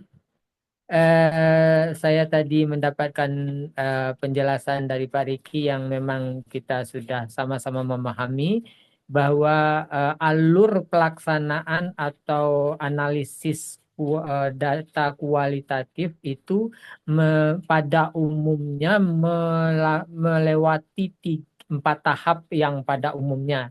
yaitu tahap eksplorasi, kemudian apa lagi Pak? Eksplorasi, lalu kemudian Reduksi, Pak. reduksi, kemudian klasifikasi dan kemudian sintesis dan atau ya sintesis ya. Nah, Pak Riki, itu juga menjadi pertanyaan saya, Pak Riki. Selama ini penelitian kualitatif pada umumnya kita mengikuti alur alur penelitian seperti itu, Bapak. Tapi saya ingin bertanya juga untuk terkait dengan ini. Apakah memungkinkan ada alur lain, Pak, selain tiga, empat alur yang memang ini sudah menjadi hal yang biasa kita lakukan dalam penelitian kualitatif pada umumnya. Mungkin dimulai dengan apa eh, permasalahan begitu ya, berbasis masalah begitu. Lalu kemudian mencoba mencari solusi dari permasalahan atau apalah begitu, sehingga em, tidak seperti yang biasa, yaitu tahap eksplorasi dulu, lalu kemudian eh, baru kemudian direduksi, lalu kemudian di klasifikasi dan disintesis itu. Nah, saya ingin bertanya Pak, untuk menambah wawasan saya atau mengembangkan kreativitas saya nanti dalam memunculkan sebuah penelitian kualitatif, selain langkah-langkah yang tadi Pak Riki sampaikan, barangkali ada langkah lain yang bisa kita lakukan dalam penelitian kualitatif. Demikian Pak Riki, saya benar-benar ingin mendapatkan pencerahan dari Pak Riki malam ini. Terima kasih Pak Riki, mohon maaf belum bisa tampilkan wajah karena Terima ini kasih jaringan Bapak. kurang bagus. Terima kasih. Terima kasih. Assalamualaikum warahmatullahi wabarakatuh, Pak Riki. Terima kasih Bapak. Ibu, apa kita ini dulu kumpulkan? Ini ada Pak Fen yang raise hand juga ya. Silakan. Ya, boleh langsung Pak Pendi, silakan, atau mau dijawab dulu, silakan kepada Pak Dr. Riki saja. Oh ya, Gimana? baik. Saya coba respons ya. Ini juga tidak menutup kemungkinan Bapak Ibu yang lain kalau memang ada apa namanya pendapat ataupun pandangan itu dipersilakan. Tapi ini saya ingin merespons dua hal yang tadi ditanyakan oleh Pak Fendri. Ini guru saya sebenarnya satu alma mater di UNESA. Eh, Pertanyaan pertama ini terkait dengan apa? Sebentar. Yang kuantitatif ya tadi. Kuantitatif yang pada dasarnya itu selalu tadi ya secara sederhana itu selalu apa namanya pembuktian hipotesis. Lalu apakah misalnya ada penelitian kuantitatif yang memungkinkan untuk dilakukan tanpa harus berdasarkan pada pembuktian hipotesis? Pada prinsipnya ada ya, pada prinsipnya ada ya.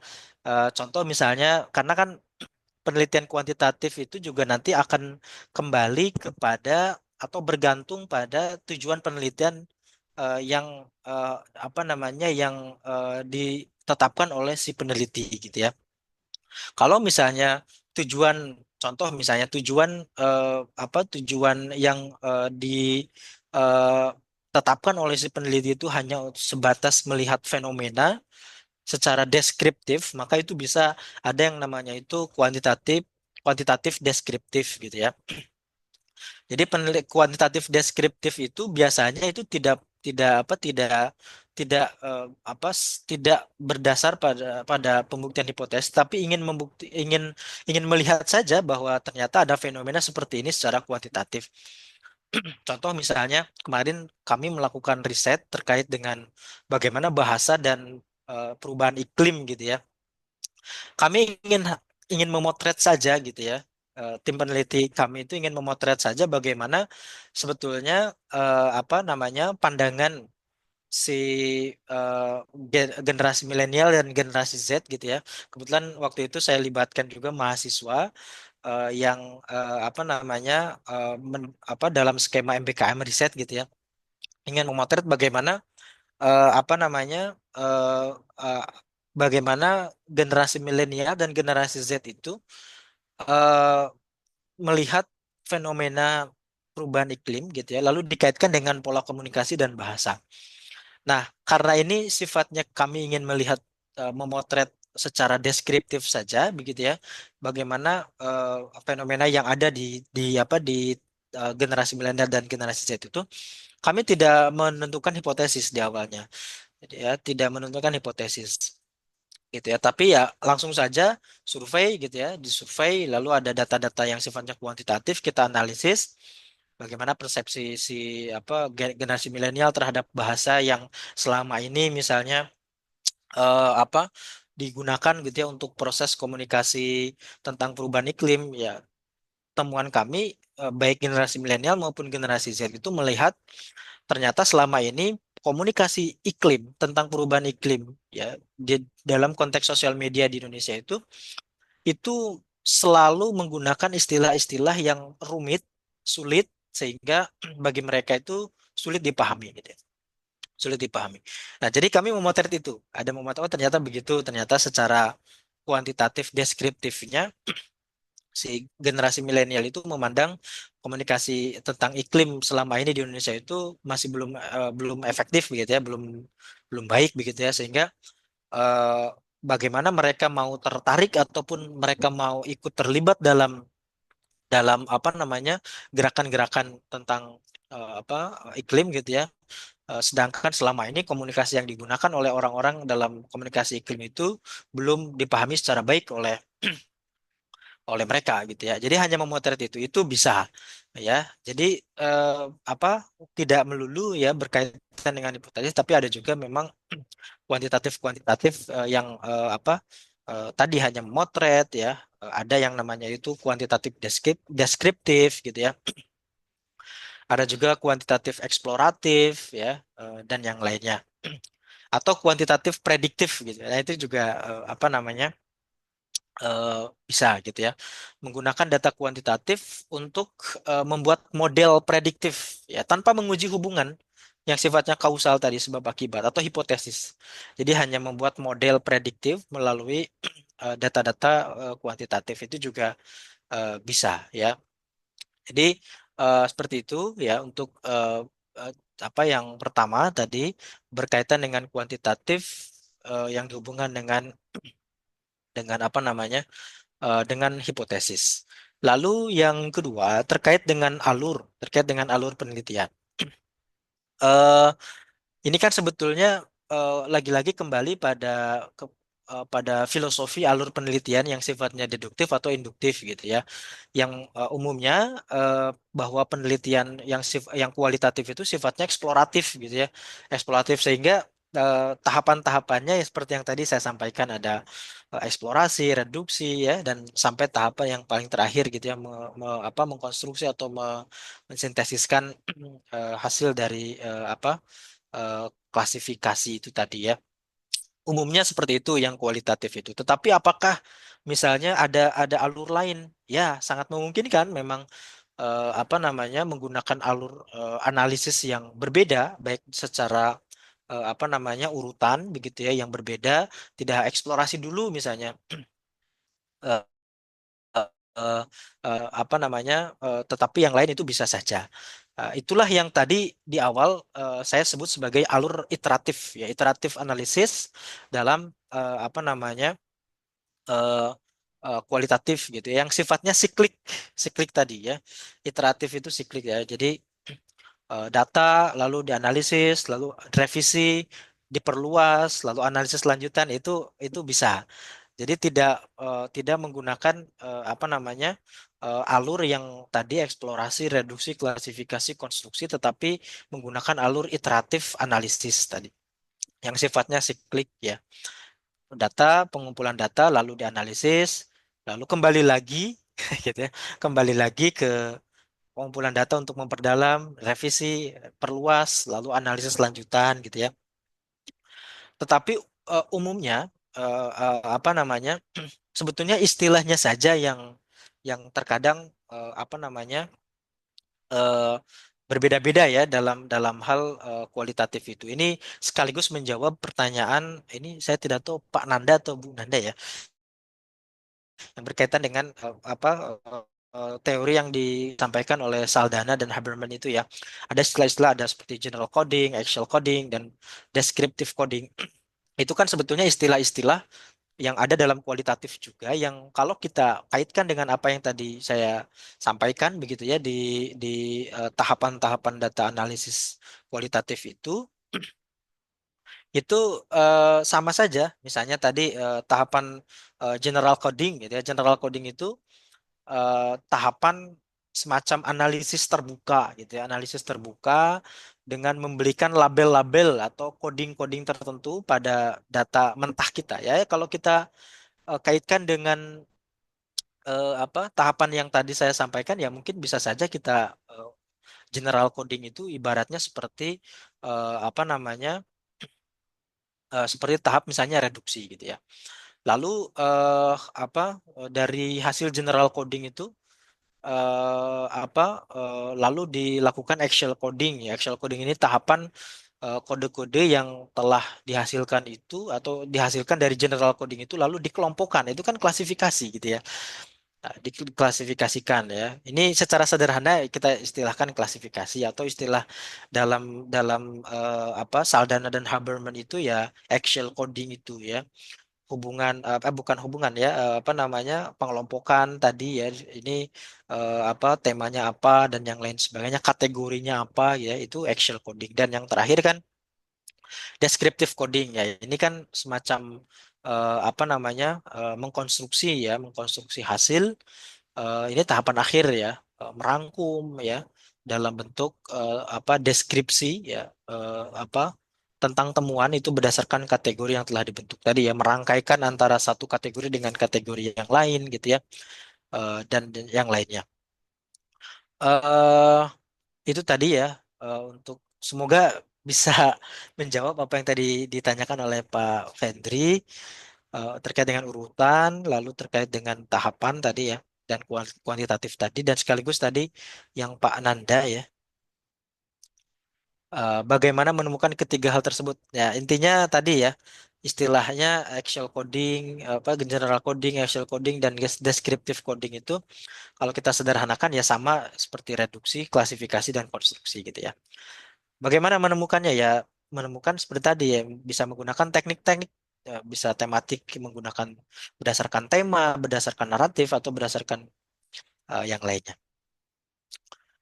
eh nah, itu ya mudah-mudahan mudah-mudahan bisa menjawab ini. Kalau tidak nanti bisa diskusi lebih lanjut. Terima kasih Pak Riki, pencerahan sekali. Ya, Terima untuk kasih selanjutnya Bapak. silakan Bapak Pendi. Tadi Bapak Yunis tadi yang bertanya Pak Dokter. Bapak Pendi belum. Ya, baik. Silakan. Terima kasih Umi dan pemateri Pak Riki atas ilmu yang telah dibagikan. Saya jadi menjadari semakin banyak dijelaskan, saya jadi semakin banyak tidak tahunya nih Pak Riki. Oke, saya punya dua pertanyaan Pak Riki. Pertanyaan pertama terkait wawancara. Jadi saya selaku dosen pembimbing proyek akhir mahasiswa menginstruksikan kepada mahasiswa bimbingan saya begitu. Jadi untuk memperkuat latar belakang penelitian kamu, kamu harus melakukan wawancara begitu ya, wawancara kepada berbagai narasumber yang relevan begitu. Nah, di sini pertanyaan saya, apakah ada batasan narasumber yang perlu diwawancarai untuk menambah kekuatan latar belakang? Jadi latar belakang itu nyatakan kuat tuh apabila berapa narasumber sih begitu Pak Riki. Itu pertanyaan pertama.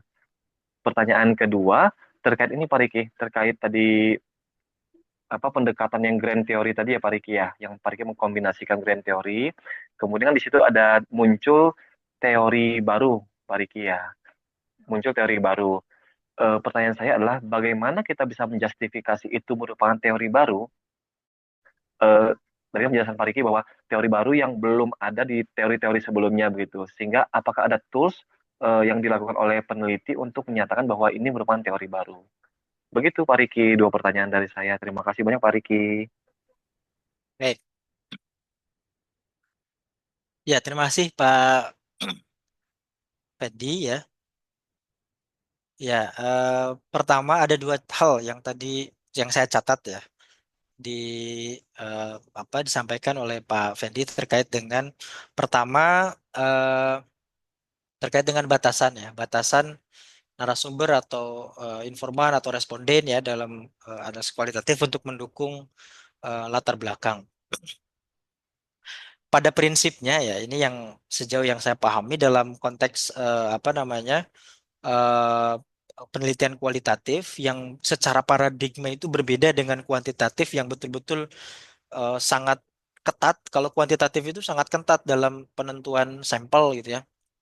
Apakah sampelnya itu representatif atau tidak untuk dibuat generalisasi? Karena ujung dari kuantitatif pada prinsipnya kan sebenarnya generalisasi gitu ya. Tetapi dalam dalam apa namanya dalam kualitatif ini yang kabar gembiranya eh, itu tidak ketat kuantitatif dalam menentukan apa namanya batasan, termasuk batasan apa batasan narasumber ya atau responden ya dalam kualitatif, termasuk dalam mendukung latar belakang.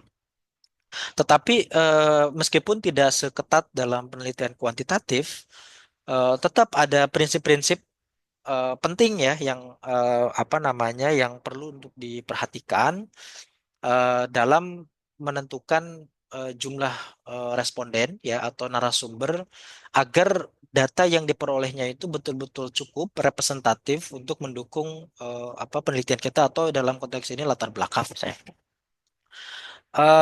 Apa namanya? eh, Pada prinsipnya biasanya si peneliti dalam kualitatif itu dia akan berhenti menambah narasumber ketika data saturasinya itu tercapai. Apa itu yang dimaksud data saturasi? Yaitu apa pada saat wawancara tambahan itu tidak lagi memberikan informasi baru gitu.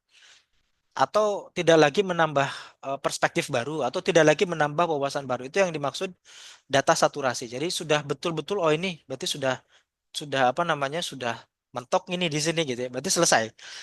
Eh, apa itu yang dimaksud apa namanya prinsip saturasi data dalam dalam dalam penelitian kualitatif gitu ya. Jadi si peneliti akan berhenti untuk menambah narasumber atau responden baru ketika sudah sampai pada titik saturasi data itu ya. Misalnya mau ditambah berapapun informan atau respondennya secara prediktif si peneliti sudah bisa memprediktif bahwa oh ini pasti tidak akan jauh beda dengan jawaban eh, responden sebelumnya gitu ya. Nah, ini prinsip pertama ya, yaitu prinsip saturasi data. Artinya ini sudah betul-betul apa mendalam gitu ya. Apa ininya apa eh, ininya data yang diperolehnya. Lalu yang kedua, kita tidak boleh melupakan yang namanya tujuan penelitian. Jadi pada prinsipnya adalah eh, kembalikan eh, apa kebutuhan kita itu sesuai dengan tujuannya. Kalau tujuan penelitian kita sudah tercapai hanya dengan misalnya mengeksplorasi dua atau tiga responden ya selesai selesai gitu ya tidak perlu lagi menambah apalagi kalau dengan menambah pun ternyata kita apa namanya sudah sampai pada tahap saturasi data tadi itu ya tidak ada lagi informasi baru perspektif baru lalu tidak ada lagi sesuatu yang baru dari responden sebelumnya itu yang apa namanya yang perlu diperhatikan. Pertama tujuan penelitian. Yang kedua adalah eh, objek ya. Objek penelitian kita kalau misalnya berkaitan dengan populasi yang sifatnya beragam ya, yang beragam misalnya. Tidak tidak homogen gitu ya, tapi heterogen misalnya. Maka prinsipnya adalah lebih banyak narasumber, maka itu yang akan memungkinkan apa namanya diperoleh eh, informasi ataupun data yang lebih komprehensif ya.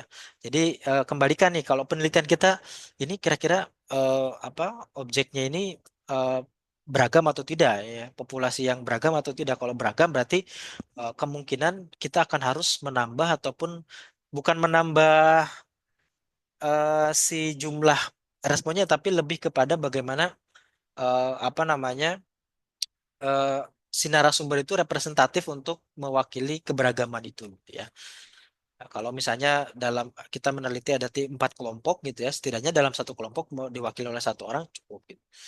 Ya, seperti itu. Nah, itu yang mungkin bisa jadi apa ya eh, apa panduan kita lah ya dalam menentukan apa batas batas penentuan narasumber. Lalu ini kan tadi lebih fokus Pak Fendi ini kepada latar belakang gitu ya, latar belakang.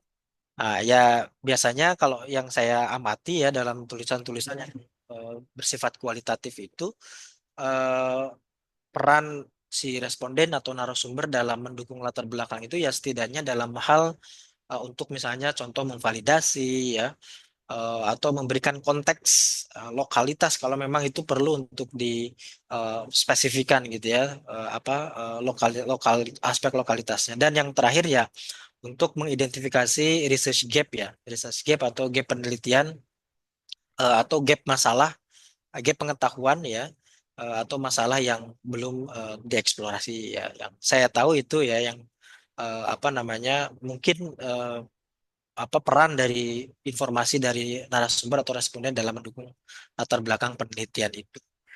Nah, lalu catatan yang kedua yang tadi disampaikan oleh Pak Fendi itu adalah terkait dengan justifikasi hasil grounded theory ya. Nah, memang betul tadi ya, ini perlu untuk ada satu tahapan lain gitu ya yang perlu dilakukan untuk kita itu bisa secara valid mengatakan bahwa ini adalah sebagai eh, apa namanya teori baru gitu ya. Eh, yang pertama apa namanya tentu kita akan menghubungkan. Nah ini kaitannya ini tadi dengan pertanyaan ini di chat ini pertanyaan Pak Yogi ya ini guru saya juga ini. Beliau dosen dari mana UIN Pekalongan ya terkait dengan bagaimana peran kerangka teori atau literatur terdahulu dalam penelitian terdahulu. Ini salah satunya tadi untuk menjustifikasi salah satunya adalah menjustifikasi grounded teori yang kemudian kita kita klaim sebagai teori baru ya melalui tadi kajian literatur terdahulu atau penelitian terdahulu. Nah ini apa namanya sedikit ya menghubungkan pertanyaannya dengan pertanyaan Pak Yogi tadi. Lalu yang kedua, dalam proses grounded theory itu kan pasti perlu ada satu tahapan namanya itu memastikan keabsahan, ya, keabsahan dari proses penelitian grounded teorinya itu. Nah, apa keabsahannya? Misalnya langkah yang dilakukannya itu yang pertama misalnya terkait dengan pengumpulan dan analisis datanya ini sudah valid atau tidak gitu ya, konsisten atau tidak gitu ya. Lalu tadi saturasi data dan saturasi teorinya ini apa namanya terpenuhi atau tidak ya. Artinya tidak tidak muncul atau tidak ada tema baru yang muncul. Semua kategori telah dikembangkan gitu ya. Dan itu juga bisa gitu ya. Apa namanya? Salah satunya untuk memastikan keabsahan proses grounded theory yang kita gunakan dalam penelitian ini. eh dan yang paling penting sih tadi ya, apa namanya? Bagaimana eh, kita menghubungkan hasil temuan kita itu dengan teori-teori terdahulu yang sudah ada dalam konteks ini. Bisa jadi ternyata hasil grounded theory itu bukan menghasilkan teori baru tapi mendukung teori yang sudah ada ya wis, nggak apa-apa. Yang penting itu dikatakan sebagai grounded theory, tetap grounded theory. Artinya grounded theory itu sebagai sebuah cara kerja yang kita itu tidak dulu bertumpu pada teori yang ada, tapi kita bertumpu pada data. Gitu. Pada prinsipnya itu ya, kita bertumpu pada data, apa yang kita temukan, data apa yang ada, kita analisis sebagai sebuah teori. Akhirnya menghasilkan sebuah teori. Entah nanti teorinya, oh sudah ada teorinya, oh berarti hasil temuan kita berarti mendukung teori yang sudah ada sebelumnya. Kurang lebih seperti itu Pak. Pak ini mohon maaf kalau masih belum terjawab. Baik, Nanti kita diskusi lebih baik Pak Riki sangat menjawab. Terima kasih banyak ya Pak lanjut, Riki. Pak Fendi.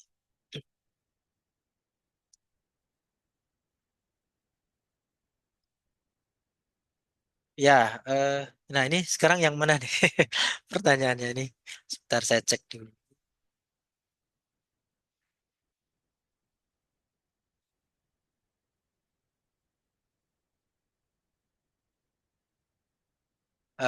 Ya, saya coba singgung sedikit di chat di sini ada yang pertanyaan Pak Yogi dan ini apa tadi sedikit saya singgung berkaitan dengan peran kerangka teori ya atau literatur terdahulu dalam penelitian baik kuantitatif maupun kualitatif.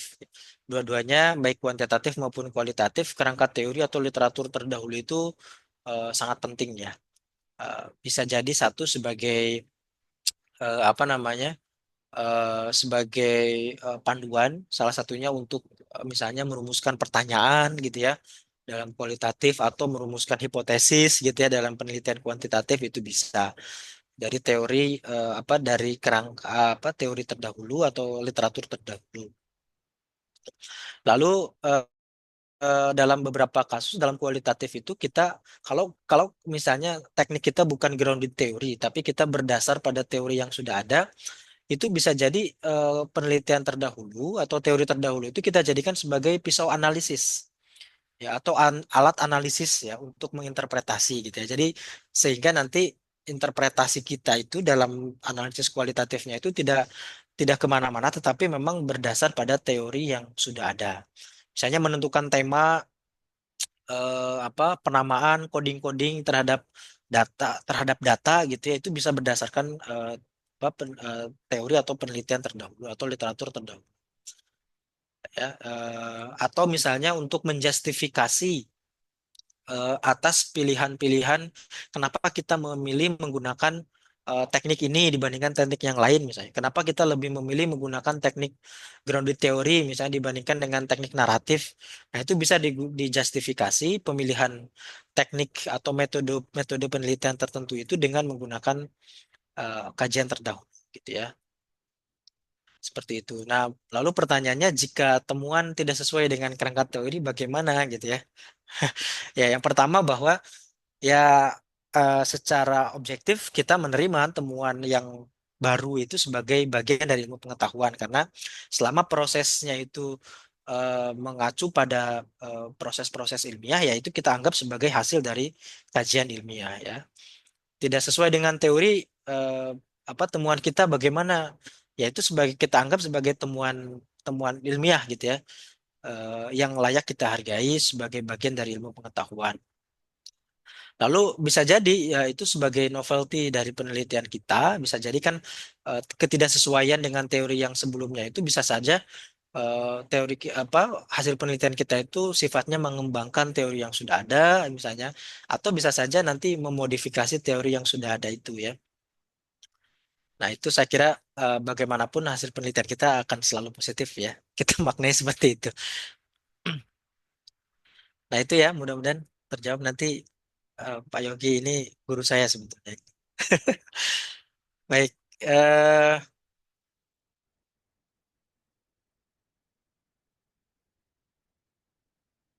ini ada lagi pertanyaan Bapak Ibu? Oh ini ada Pak Rizky.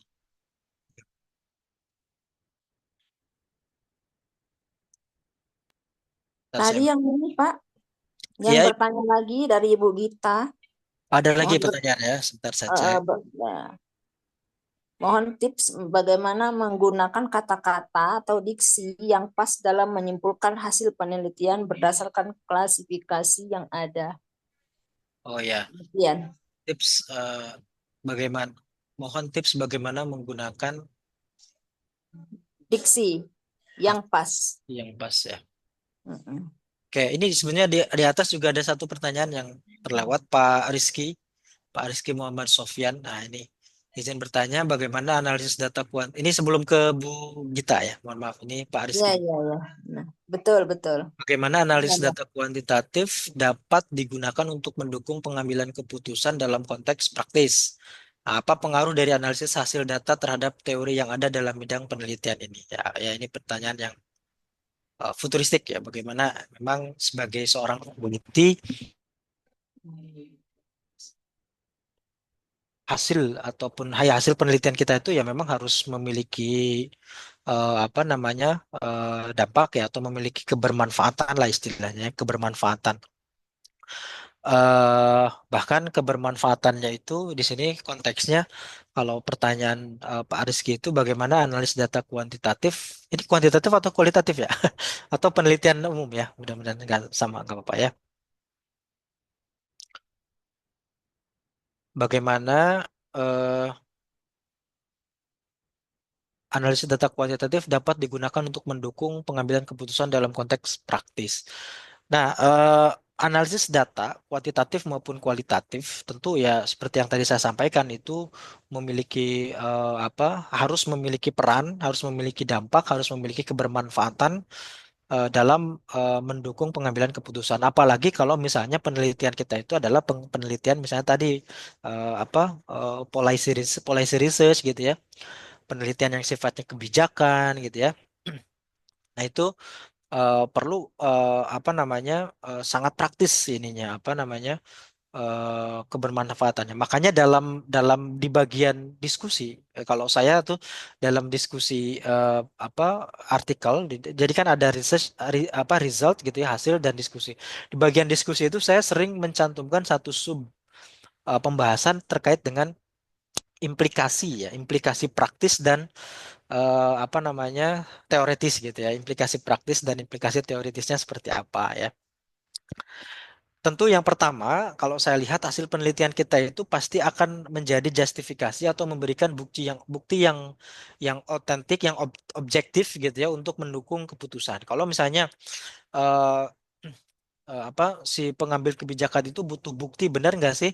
Misalnya ini contoh dalam konteks misalnya makan bergizi gitu ya, kan perlu ada tuh bukti objektifnya benar nggak makan bergizi itu dengan uang dengan anggaran begini misalnya itu bisa betul-betul cukup gitu ya. Nah, itu perlu ada bukti objektifnya. Maka hasil penelitian kita bisa ya salah satunya itu ya memberikan bukti objektif dalam mengambil keputusan. Artinya analisis data yang kita lakukan itu menghasilkan bukti objektif yang dapat membantu pengambil keputusan itu memahami pola atau tren ya atau lainnya ya. Contoh misalnya dalam sektor pendidikan gitu ya.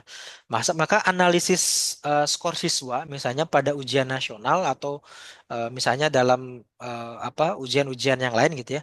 Itu dapat digunakan untuk mengidentifikasi misalnya sekolah dengan kinerja rendah atau kinerja sedang atau kinerja tinggi sehingga dapat dirancang program intervensi yang lebih tepat gitu ya. Ketika misalnya sekolah ini dia kinerja, makanya dalam konteks literasi kan ada tuh profil sekolah gitu ya literasinya ada rendah, sedang. Itu hasil analisis gitu ya. Dari hasil penelitian gitu. Maka itu akan ada semacam program intervensi yang khusus berdasarkan pada karakteristik sekolah tertentu itu ya berdasarkan dari hasil skor skor literasinya gitu ya dan yang lainnya. Itu yang pertama, pasti akan memberikan bukti bukti objektif atau justifikasi gitu ya untuk merancang program intervensi atau untuk mengambil keputusan. Lalu yang kedua, hasil penelitian kita baik kuantitatif maupun kualitatif itu dapat dijadikan sebagai prediksi yang sifatnya futuristik. Makanya kan di bagian discussion juga ya kalau biasanya itu ada misalnya suggestions ya saran rekomendasi baik rekomendasi untuk penelitian selanjutnya maupun rekomendasi untuk pengambilan keputusan gitu ya misalnya dalam konteks kuantitatif ya model statistik ya bisa regresi atau apapun gitu ya itu dapat digunakan untuk memprediksi hasil apa namanya di apa namanya series-series selanjutnya gitu ya atau dalam bisnis misalnya ya analisis tren penjualan itu kan dapat dapat digunakan kan oleh perusahaan untuk apa namanya menentukan misalnya strategi pemasaran yang tepat ini apa gitu ya dan yang lainnya. Nah, itu bisa. Jadi membantu prediksi yang sifatnya futuristik. Lalu apa namanya kalau misalnya tadi penelitiannya ini untuk need to choose gitu ya misalnya ya. Kira-kira kalau operation research misalnya langkah kerja yang paling efisien ya berarti kan kita memilih mana metode kerja yang lebih efisien atau efektif gitu. Itu kan bisa juga berdasarkan hasil daripada apa namanya penelitian kita gitu ya. Nah, itu mudah-mudahan ya bisa seperti itu apa namanya Pak Rizky ya bahwa itu bisa kita manfaatkan untuk mendukung pengambilan keputusan. Lalu apa pengaruh dari analisis hasil data terhadap teori yang ada dalam bidang penelitian? Tadi kemungkinannya pertama ya mendukung atau menguatkan teori yang sudah ada gitu ya, atau misalnya menolak teori yang sudah ada juga nggak apa-apa, nggak bisa, atau misalnya memperluas teori, mengekspansi teori kalau teori yang sebelumnya itu hanya sifatnya skopnya kecil, maka dengan penelitian kita bisa memperluas teori itu bisa, atau menginspirasi pengembangan teori baru gitu ya. Seperti itu. Nah, itu kemungkinan-kemungkinan ya yang terjadi dari hasil analisis kita itu terhadap apa namanya teori yang ada gitu. Eh, lalu ini terakhir ya. Terakhir ini pertanyaan dari Bu Gita Susilawati. Nah, Bu Gita Susilawati ini bertanya terkait tips ya. Ini kalau tips nggak apa-apa ya, subjektif berarti ya dari saya sesuai dengan hasil refleksi saya, pengalaman saya selama ini. Apa tips bagaimana menggunakan kata-kata atau diksi yang pas dalam menyimpulkan hasil penelitian berdasarkan klasifikasi yang ada? Eh, yang pertama pasti diksi yang harus kita sesuai apa yang kita gunakan pasti akan harus relevan dengan tujuan dan rumusan permasalahan. Ini saya selalu kembali ke sana gitu ya. Jadi tidak boleh diksi yang kita gunakan itu terlalu jauh kaitannya dengan tujuan penelitian kita atau rumusan permasalahan yang kita kita tentukan. Itu pasti akan harus berkutat di sekitaran rumusan masalah dan tujuannya gitu ya. Apa namanya itu ya. Lalu ini kalau saya sebagai orang bahasa misalnya ya, sebagai orang bahasa pasti akan eh, ketat dalam memilih diksi, memilih memilih pilihan kata ya. Makanya dalam konteks akademik itu ada yang namanya itu apa bahasa akademik atau bahasa yang objektif. Bahasa objektif di sini hindari bahasa-bahasa yang terlalu preferensinya itu terlalu subjektif gitu ya, emosional. Tetapi gunakanlah bahasa-bahasa yang objektif gitu ya, netral ya, berbasis pada data gitu ya. Ini kan apa namanya tujuannya tujuannya apa dalam konteks apa, menyimpulkan hasil penelitian. Jadi ya sebisa mungkin hindari misalnya kata-kata yang terlalu emosional, tidak netral dan terlalu subjektif. Contoh misalnya, untuk menyatakan fakta atau temuan misalnya kita kita gunakan istilah misalnya hasil ini menunjukkan bahwa bla bla bla bla bla atau ditemukan bahwa ya, atau data data data ini misalnya mengindikasikan bahwa ya atau analisis ini mengungkapkan bahwa nah itu ada diksi-diksi yang sifatnya akademis ya yang sering digunakan dalam apa namanya dalam dalam penulisan karya ilmiah ya. Eh, lalu apa namanya ini tadi ya contoh kata-kata hindari kata-kata yang terlalu subjektif atau berlebihan. Misalnya data ini apa ini kata-kata yang berlebihan contoh misalnya sangat unik, luar biasa, pasti, paling. Nah, itu data-data kata-kata yang harus kita hindari karena itu terlalu berlebihan. Ya, pasti misalnya pasti ini kan terlalu apa ya? Berlebihan gitu ya. Nah, alih-alih kita menggunakan kata-kata seperti yang tadi ya, sangat unik, luar biasa, pasti atau paling gitu ya.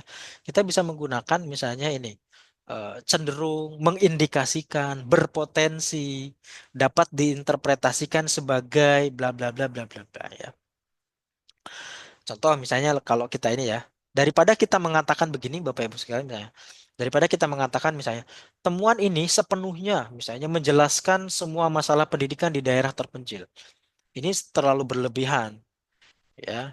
Ya, kita bisa menggunakan ya misalnya begini.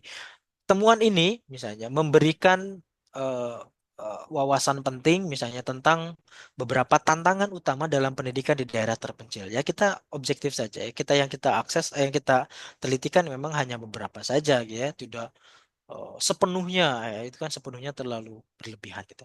Nah, hal-hal semacam itu saya kira saya tuh sebetulnya ada ya ada semacam apa namanya? Kosakata akademik gitu ya. Mungkin nanti saya kirim melalui Pak Rohmat untuk dibagikan ke peserta. Ada kata-kata akademik yang bisa kita gunakan ya untuk menghindari berlebihan, menghindari terlalu subjektif gitu ya. Nah, itu nanti saya kirim. Ya, kurang lebih seperti itulah ya, Bapak Ibu sekalian.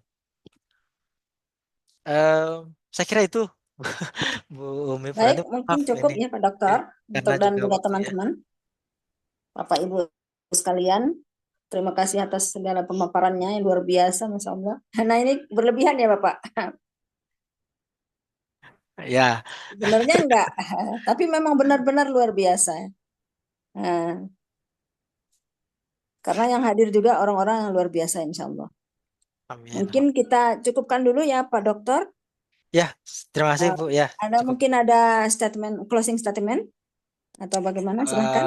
Ya, pada prinsipnya pertama terkait dengan apa namanya apa yang tadi saya sampaikan terkait kualitatif ini masih hanya sebagian kecil dari eh, apa belantara kualitatif yang saya kira kalau kita eksplorasi akan eh, banyak hal yang bisa kita temukan dari kualitatif saja gitu ya. Tadi hanya sebagian, tadi hanya 4 ya beberapa yang saya sampaikan dari tekniknya, teknik pengambilan data, teknik analisisnya hanya beberapa saja. Kalau kita apa namanya eksplorasi, saya kira itu akan lebih banyak lagi. Saya kira itu Bu Umi. Terima kasih Bapak Ibu sekalian. Mohon maaf apabila ada salah-salah kata dan kalau ada hal-hal yang memang perlu kita diskusikan lebih lanjut, insya Allah nanti kita berdiskusi di kesempatan yang lain. Untuk kosakata akademisnya nanti saya kirim melalui Pak Rohmat. Terima kasih. Masya Allah. Baik, terima kasih kepada Bapak Dokter Pak Riki yang telah memberikan memaparkan materi yang luar biasa. Insya Allah semuanya bermanfaat ya bagi kita yang mendengarkan dan menyimak dan ikut berpartisipasi tadi dalam pertanyaan dan diskusinya. Insya Allah kita akan bertemu lagi pekan depan dengan materi berikutnya di sesi berikutnya. Insya Allah. Jazakumullahu khairan atas segala kehadirannya, ya, perhatiannya juga. Dan wassalamualaikum warahmatullahi wabarakatuh. Waalaikumsalam warahmatullahi wabarakatuh. Terima kasih Pak Waalaikumsalam Dokter. warahmatullahi Terima kasih Bu Umi, wabarakatuh. terima kasih Pak Terima kasih Dokter, Bapak Ibu. terima Ya, kasih Terima kasih. semuanya. sama-sama.